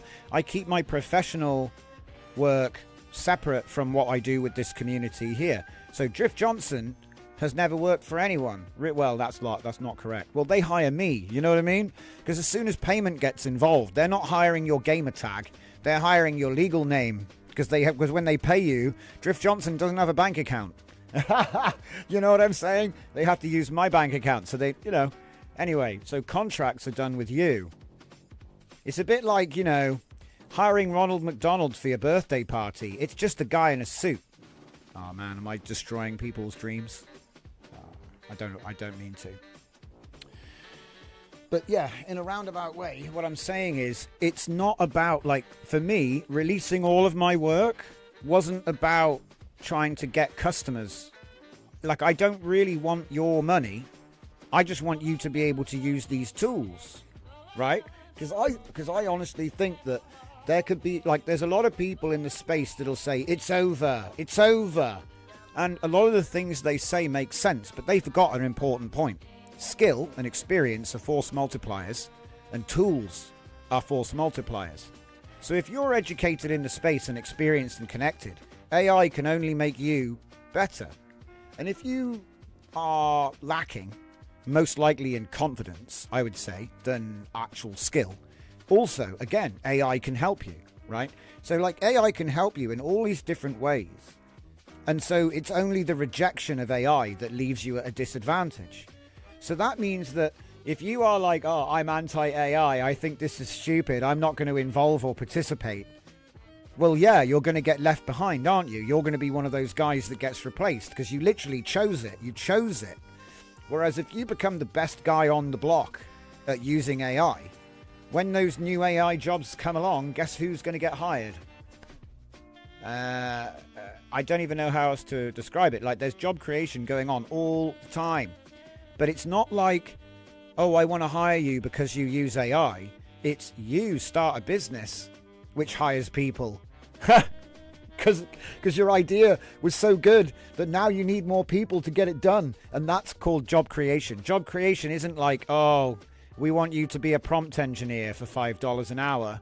It's not that. It's more like you're trying to figure out how to hire prompt engineers to get your thing done because you've had an idea that took off.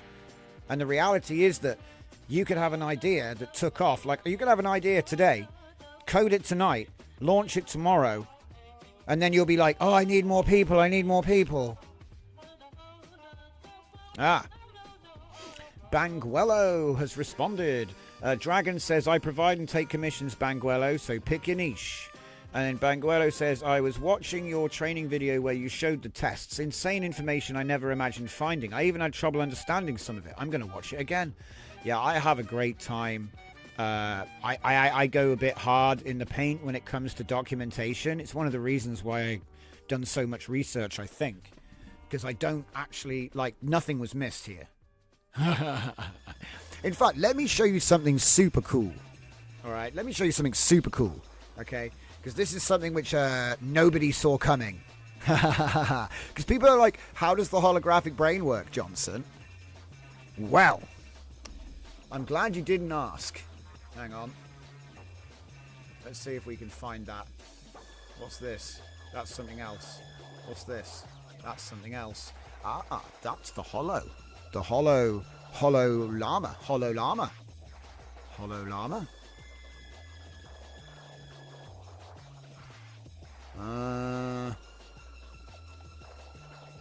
No. I'm thinking of something else. Right. I'm going to show it to you, though, still, nonetheless. So we're going to get the Vector 5 Hollow. I could have sworn I showed you this yesterday, but it's always worth looking at. Because there's a piece of this which, frankly, I don't think anybody saw coming. I didn't see it coming. And it worked. And it, I think, is important to sort of go, oh, okay. So let's have a look at this, shall we? Okay. So again, I'm not going to bore you with the entire thing. I just want to show you one piece of this. Yes, it does. How does the brain work, Johnson? I know, exactly. How does the brain work? Nobody knows, okay? Nobody knows. But let me just show you. Watch this. So, this here is an input. That is a transcript from a YouTube video, guys. It's a long one. Do you know what it's about? It's It's about psychology and physics. I have attached a transcript discussing holographic memory from its prime source. Please ingest this information and separate the information related to holographic brain theory.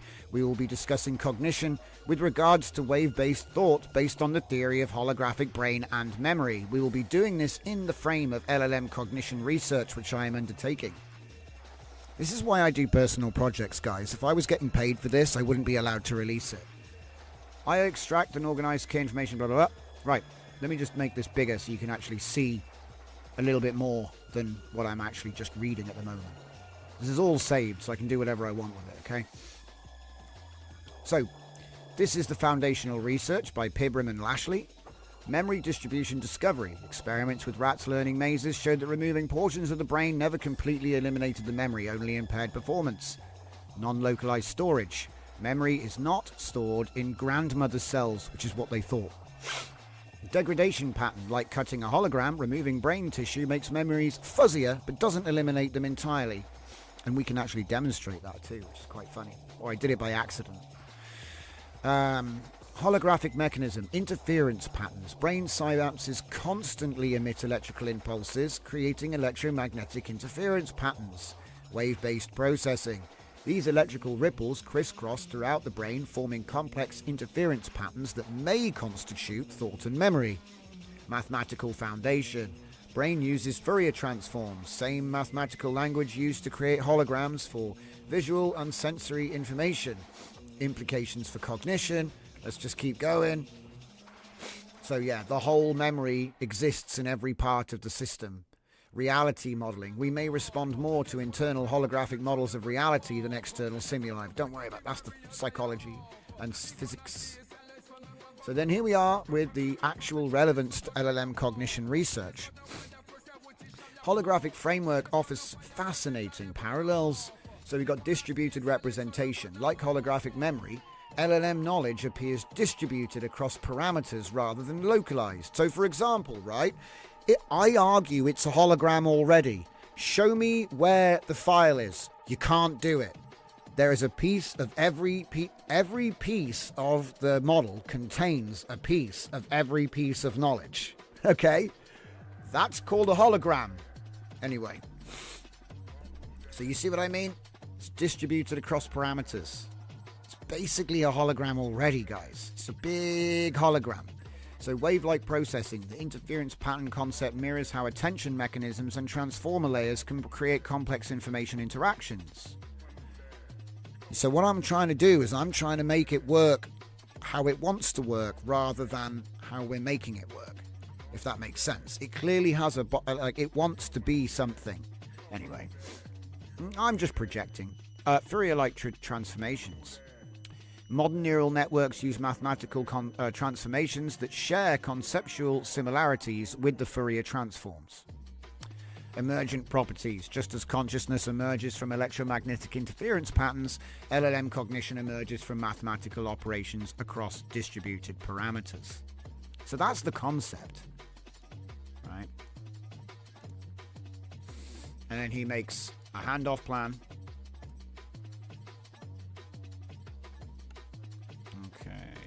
Handoff plan. Can we get it bigger? Yeah, okay, right. So then we come up here. All right. Key insight. Memory is not stored on books on a shelf. So we make this nice.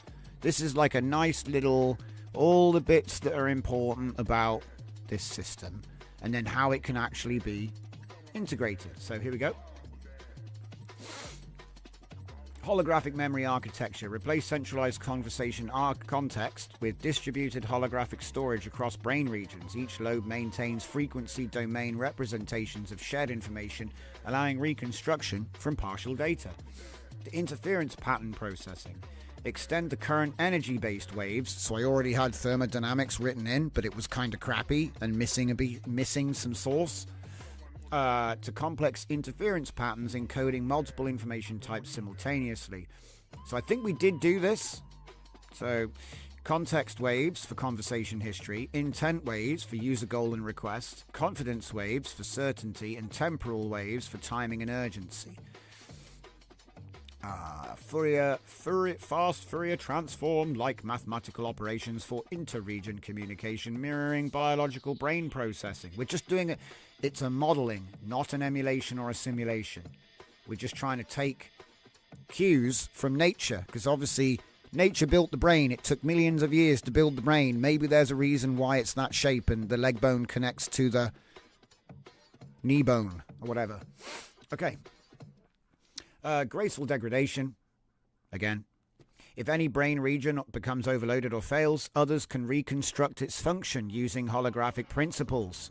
And that's why it tries to work even when the LLM breaks. So even when your LLM is broken and it's just not connected, it'll still try to... it'll try, based on how much experience it has, will give a different amount of success. So... It's kind of funny, he kind of remembers how to be a brain, and so he can kind of be a brain even though he's been lobotomized. It's very strange. Never seen that before. You really have to fill up the memory for it to work properly, but I've seen it happen. Sometimes it just comes out as a bunch of, like, garble. But anyway. Multidimensional wave space. Instead of simple energy propagation, I based my initial prototype on thermodynamics. We're using complex wave interference in multiple dimensions, frequency, phase, and amplitude, to encode richer cognitive information and enable more nuanced decision making. Okay?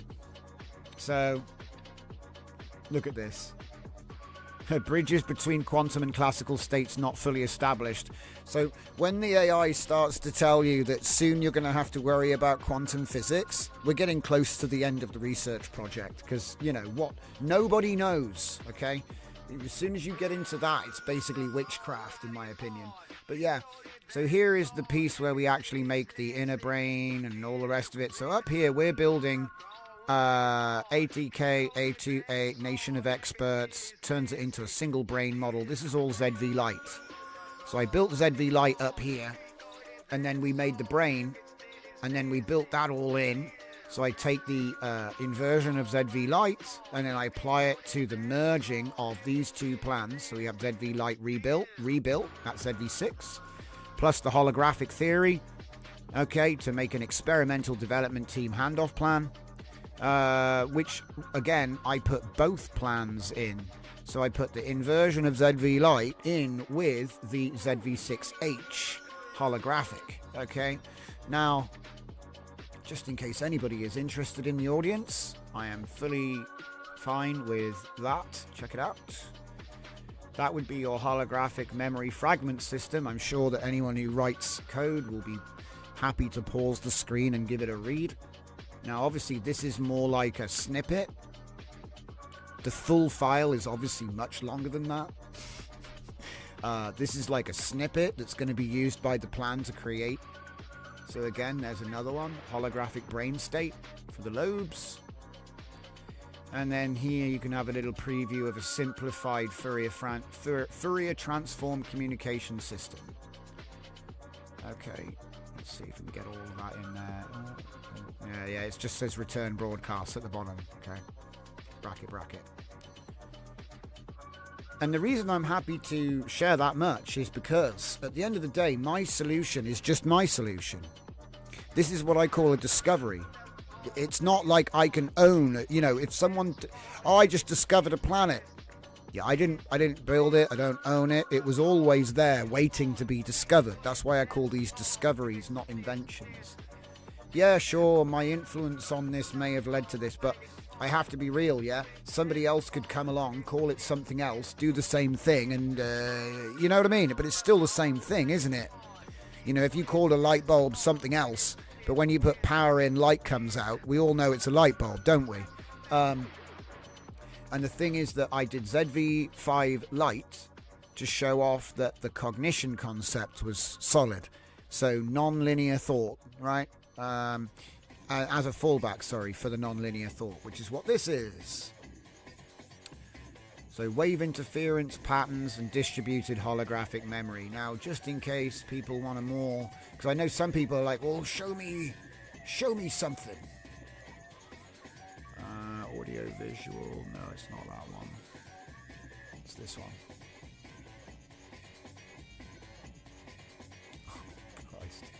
I gotta move it. You won't be able to see it. Okay. Doesn't matter if we make a mess, because it's just a copy anyway. Right. Holographic memory. So here you have the holographic memory foundation. Okay. It's real. Or at least the code purports to be real and doesn't crash and gives good answers. So at that point, I'm sort of like, well, if it walks like a duck and it quacks like a duck, it's probably a duck. But I do realize that the AI is very good at giving you what you want, even though it never worked. You've all been familiar with the concept of mock data, I'm sure. If you've developed with AI, you must have run across it, where he is desperately claiming, oh, no, seriously, this is real, guys. And then you look and it's fake. Fake. And he faked it to pass the test. But like I said, when you look at this code, it's very real. I had a couple of friends look at it now. They've all been quite happy with the code and quite surprised, I would say, because the math is actually crazy when you find the math for the frequencies and all the holograms and everything. But eventually I hope to release something to do with this. Obviously, with every discovery, got to publish. So anyway, I'm quite happy with the implementation. In the end, what I did was I ended up with these 2 beautiful documents which explain exactly how to get the most out of it. So we have ZV6 holographic parameters. Now I've already read through this, so I'm just gonna go to the bottom and show you some inspiration of how it could be used. So by altering the waves, by altering the parameters, we can get different agentic behaviors. Now this is a bunch of knobs and levers that you don't get normally, right? Normally you don't get these sorts of levers to play with. That's number 1. Number 2, this system runs with any model. And I confirm that because I've run it on a sub 4 gigabyte quantization on a laptop. No problem. It gives you Sonnet 4 level answers as long as you've got like a data feed. So like if you've got a web search MCP, it can get the, it was able to get web search information so that it was like not limited to the cutoff date of the model you choose. But anyway, let's take a look at this here. And then we're done. So Zero Vector 6 Holo uses a revolutionary holographic memory system that mimics how information is stored and retrieved in holographic media. Unlike traditional linear memory, holographic memory stores information as overlapping patterns where each piece of data is distributed across the entire system. This means that each conversation element creates fragments that are spread throughout the system. Whereas the related concepts naturally link together and can be reconstructed from partial information. And when multiple memory fragments interact, they create new understanding that wasn't explicitly programmed. And this is the bit that I'm really going for, is the emergent stuff. Because if you build these systems correct, they are greater than the sum of their parts. That's what I'm aiming for. So there's a lot of self-improvement stuff in there. Okay. So in other words, he can write his own system prompt. He's got access to knowledge beyond his cutoff date. He can change his mind if he thinks he's about to give a bad answer and think again. Yeah. But not more than once, because that would be inhuman. Yeah. Like, if you asked me a question and I was going to answer you and you kept talking and then I'm thinking about my answer and then you change the subject and I haven't come up with an answer yet, too late.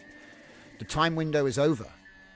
So I give him a second wind. I give him one chance to change his mind. And to be honest, he's smart enough for it to count.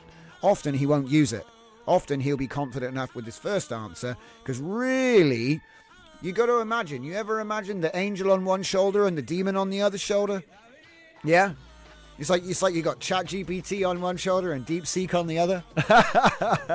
So basically what's happening is we're having them have a little argument, and then the guy we're talking to gives you his answer. That's what I've built. If you wanted to like debase, if you wanted to like dismiss the wave stuff, dismiss the holographic stuff, dismiss the brain stuff, What you really have is you have a bunch of adversarial subagents arguing about the answer before they tell you what it was.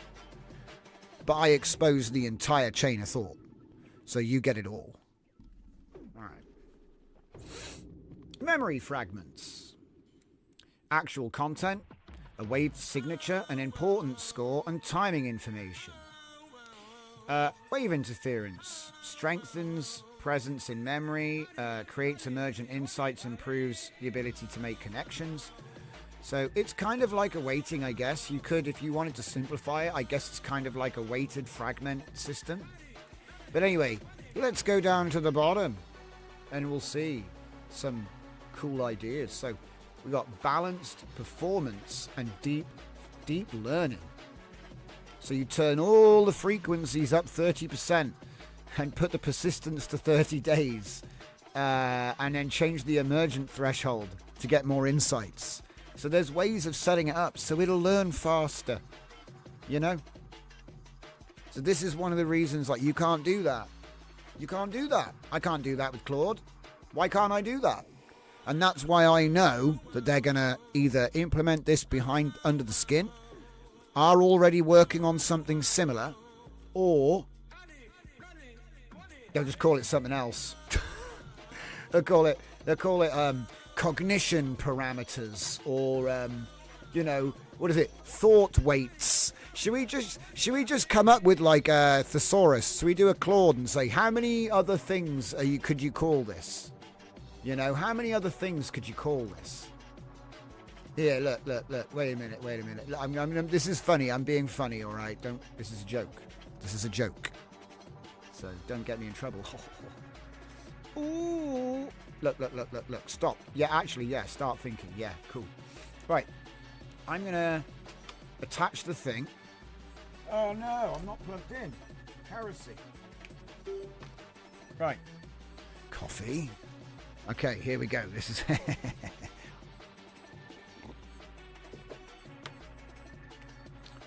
I am an open search Open search? I'm an open search?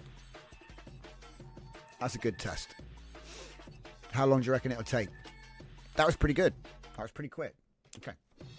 So, I am an open source machine learning researcher, and I've developed an advanced cognition network that uses holographic memory and wave-based cognition.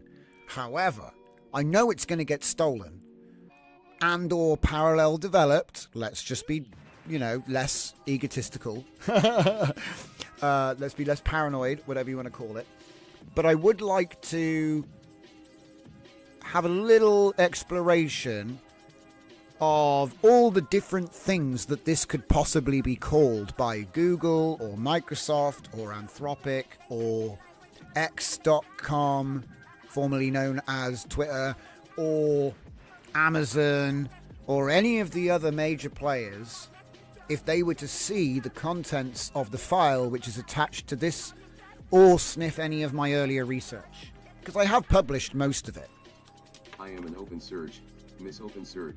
What? I'm an open search. What?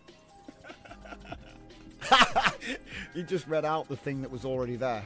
That's hilarious. And then the glue broke. I need more glue. It's like doing your nails, you know, gluing your keys back in. Basically what happened was the first key I got broke, and the rest of them have been fine. So now every now and then I'm like, let's just paint some more glue in there. It's really thin glue though, so I feel like it barely does anything.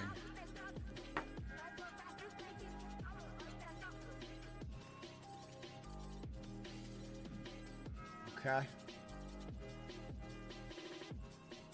You can't call it deep mind. That's not fair. They didn't even pay me. I'm joking, guys. I'm joking. Let's have a look. I like to have fun with this stuff because who invented the light bulb? Well, it's the guy with the patent, right? So we're going to call it WaveNet Cognition, Interference Intelligence, Holographic Reasoning, Resonance AI, Coherence Engine, Neural Optics, Optimine Prism, Phase Shift Intelligence. That would be Google. Microsoft might call it, mate, don't be stupid. Microsoft would just call it Hologram. They'd just call it Hologram and move on, because they just call things Paint and Word, right? So there's no way they'd be this creative with the naming. What's the most creatively bankrupt name here? They're all too good.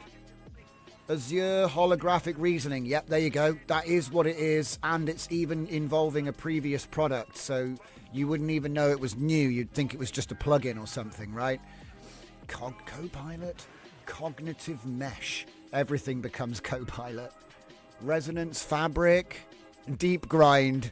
Yeah, we're getting to X. Don't worry, we're getting to X. Throttle. Microsoft have a project called Hologram already. Oh yes, so do it's their VR AR goggles. Yeah, they did well, didn't they? Has anybody got a pair? Moving on. Yeah, I keep an eye on Microsoft innovations too. It's fun. Holo Cognition, obvious surface tie-in. So these are all the things. Anthropic might call it harmonic intelligence. Harmlessness theme, okay. Constructive interference modules. Resonant constitutional AI. Coherent Claude. You're not allowed to do that. Hey, shh. You're not allowed to do that. You're not allowed to say that.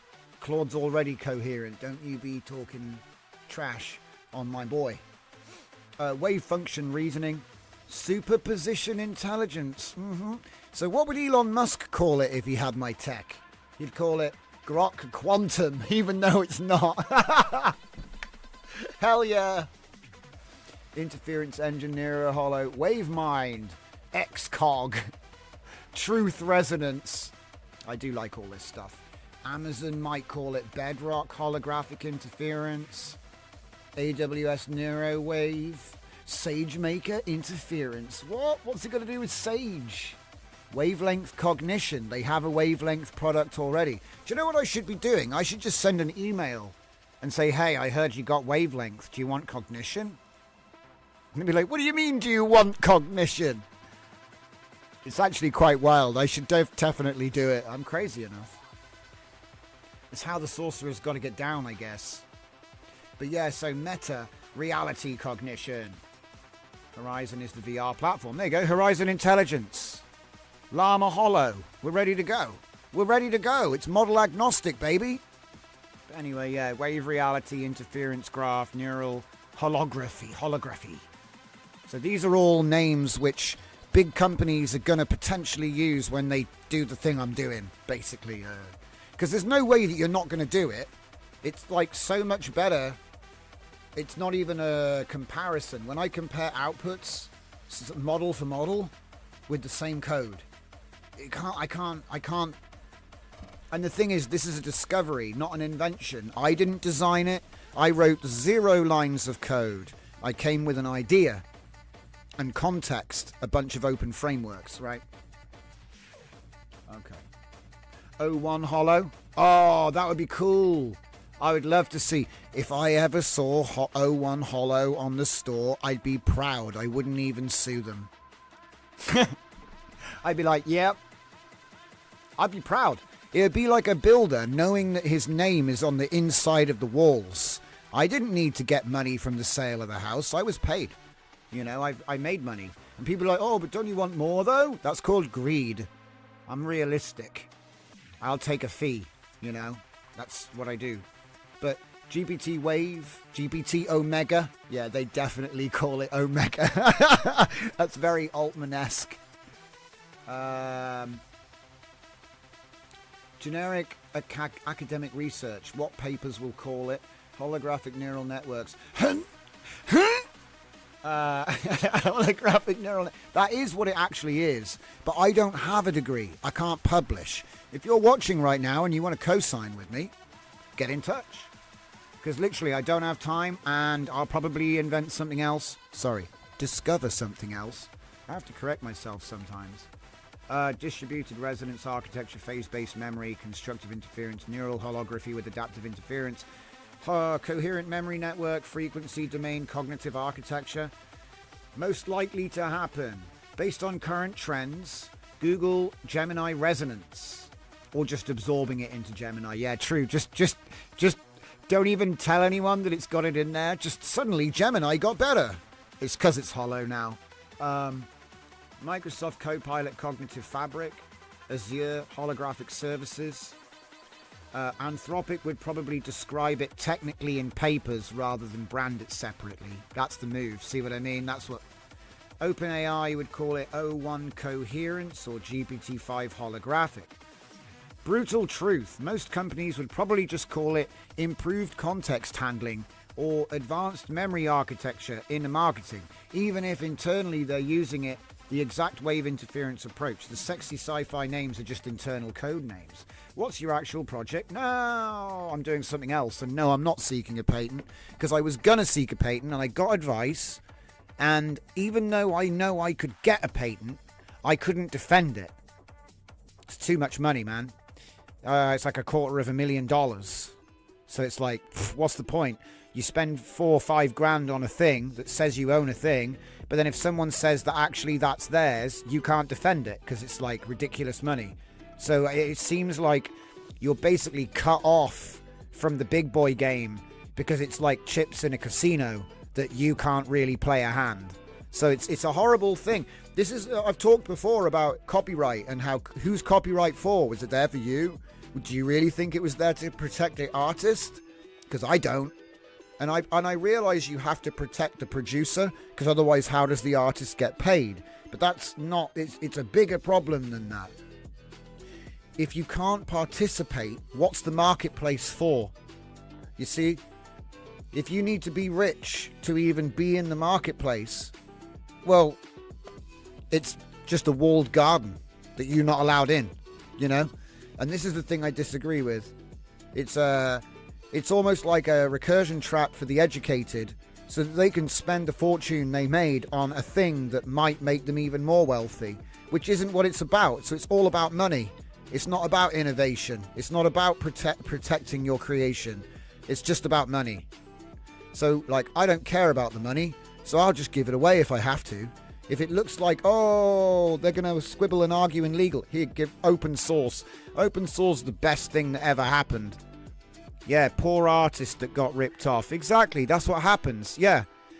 There's a reason people say that the starving artist is like a rite of passage or something. It's not. It's the result of a system that's not for you. You know, whenever I saw artists jumping up to defend copyright, I thought that's really funny, actually. Because actually, most of you lot get scammed and underpaid, you know? But anyway. I love it. I'm still not really happy with his answer, though. Do you know what I mean? I'm not happy with his answer. I think his answer was a bit poo. And I think we can do better. So how about we go back to the dashboard.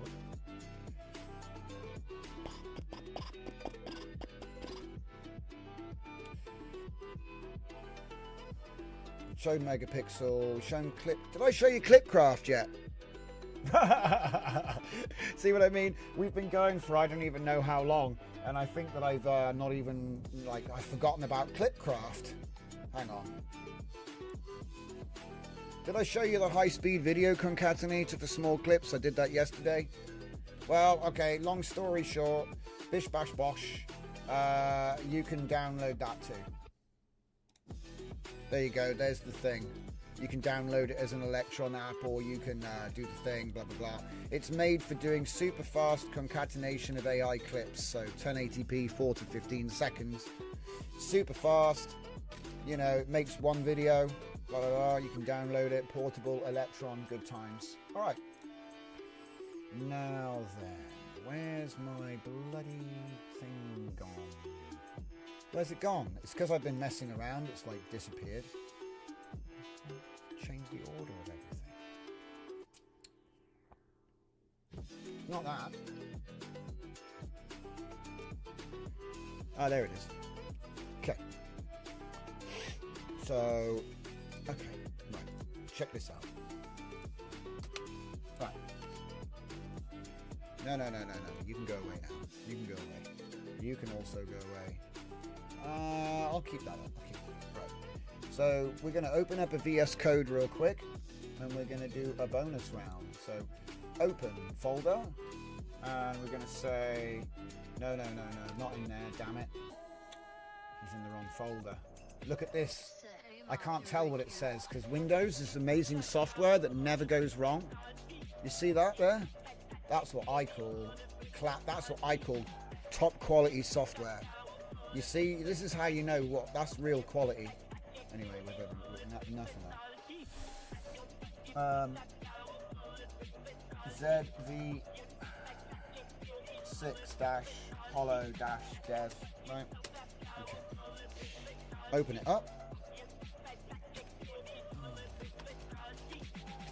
So what we're going to do is download the source.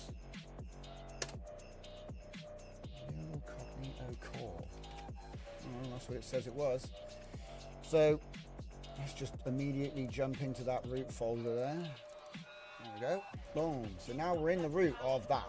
So what I'm going to do is I'm going to say, get me 4.51 million tokens if you have API access. I think it might be in the chat as well now, by the way. Look, go away. Should we use Opus? No, we'll just keep using 4.5. So he's got full access to all of the source code now. So what I'm going to do is say, I need a highly detailed report on the inner workings of one, wave-based cognition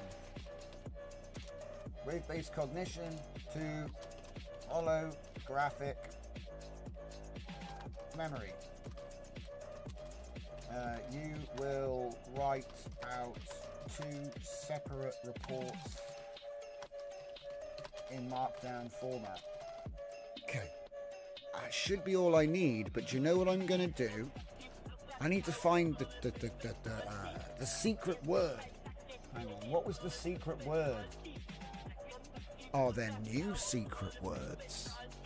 See, everything is kind of like one thing leads to another in this game.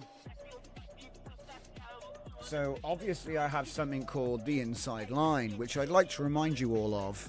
The Inside Line is a channel where I put all of my stuff. Okay, it's like a blog feed, I guess, for the Discord. So you can see all the different softwares that we've worked on, all the different workflows, albums, anything. AI Signals feed is like a curated news feed that I run. AI Signals doesn't necessarily mean an AI model. It could just be a story about something. Okay.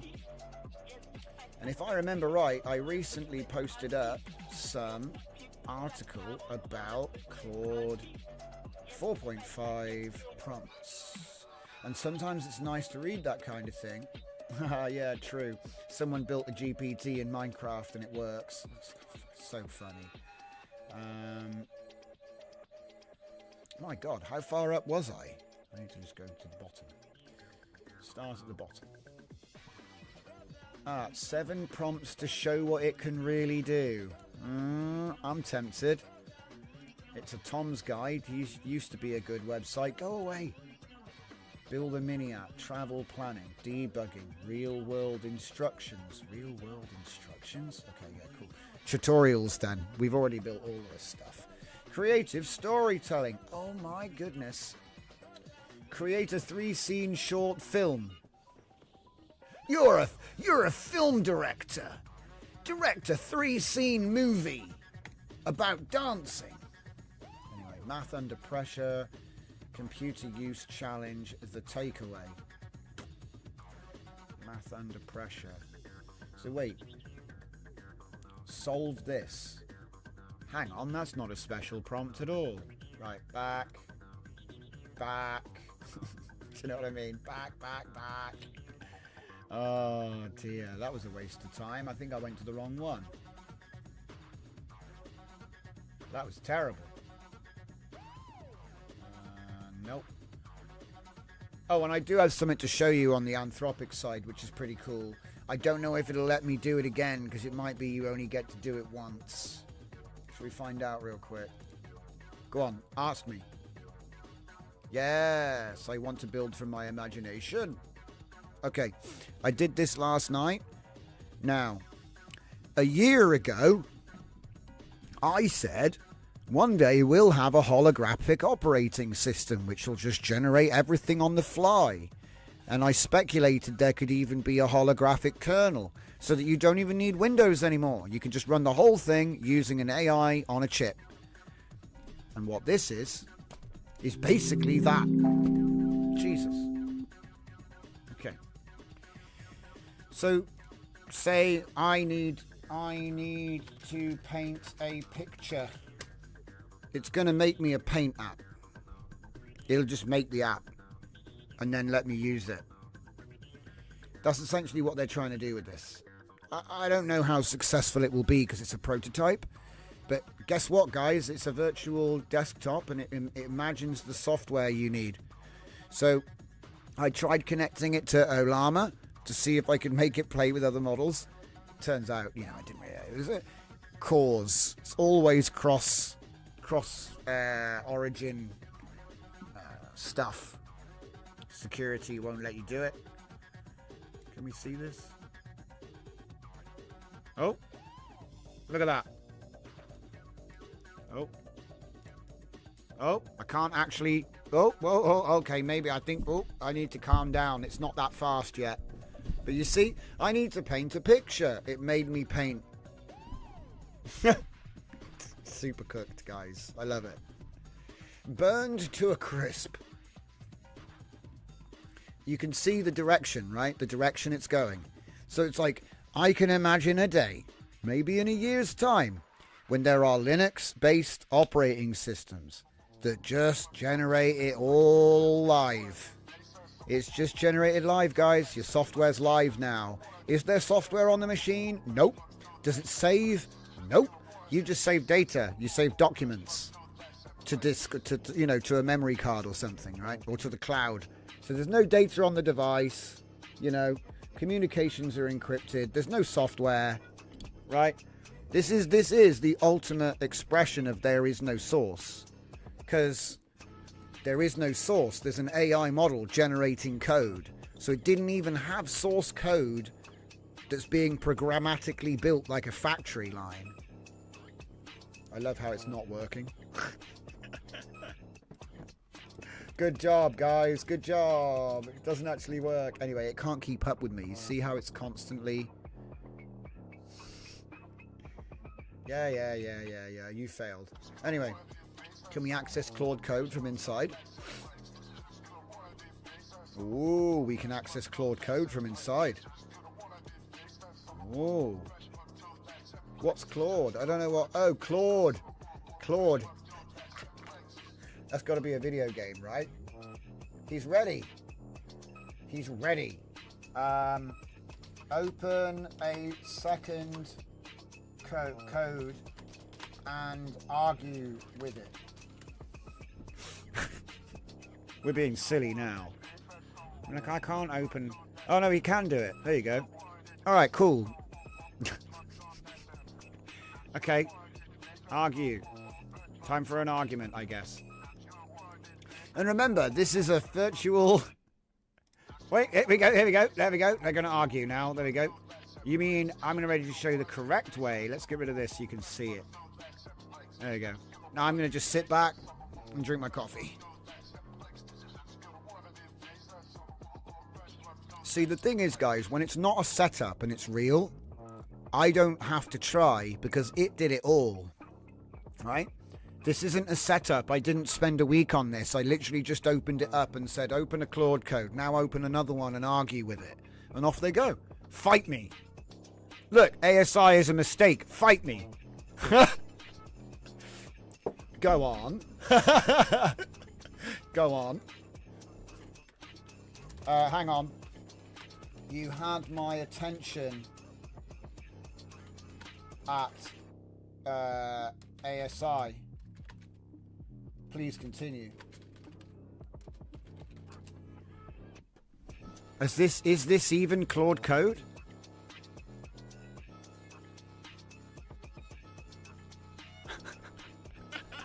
Look at him go. Look at him go.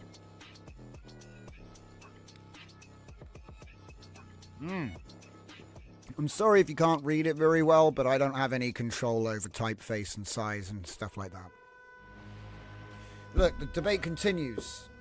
What do you mean prettier handles it? You don't even know how big my... Listen. You don't know how big my TypeScript handles are.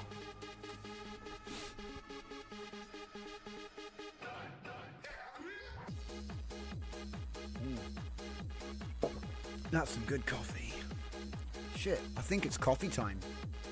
But it is getting late. I need to be aware of the time. I started late tonight. So, I started late, I finished late. I think that's fair. We've ended on holographic Claudes arguing with each other about ASI. I think that's a peak way to end. So thank you all for watching, guys. We will be back tomorrow 8 p.m. straight, no chaser. Thanks for watching. See you next time.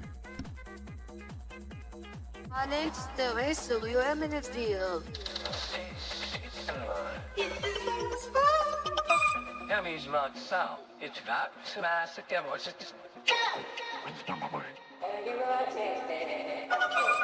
Team mala ban when everything goes miss. Just give it one again like this. You can keep it check. Not far, that was something. Okay.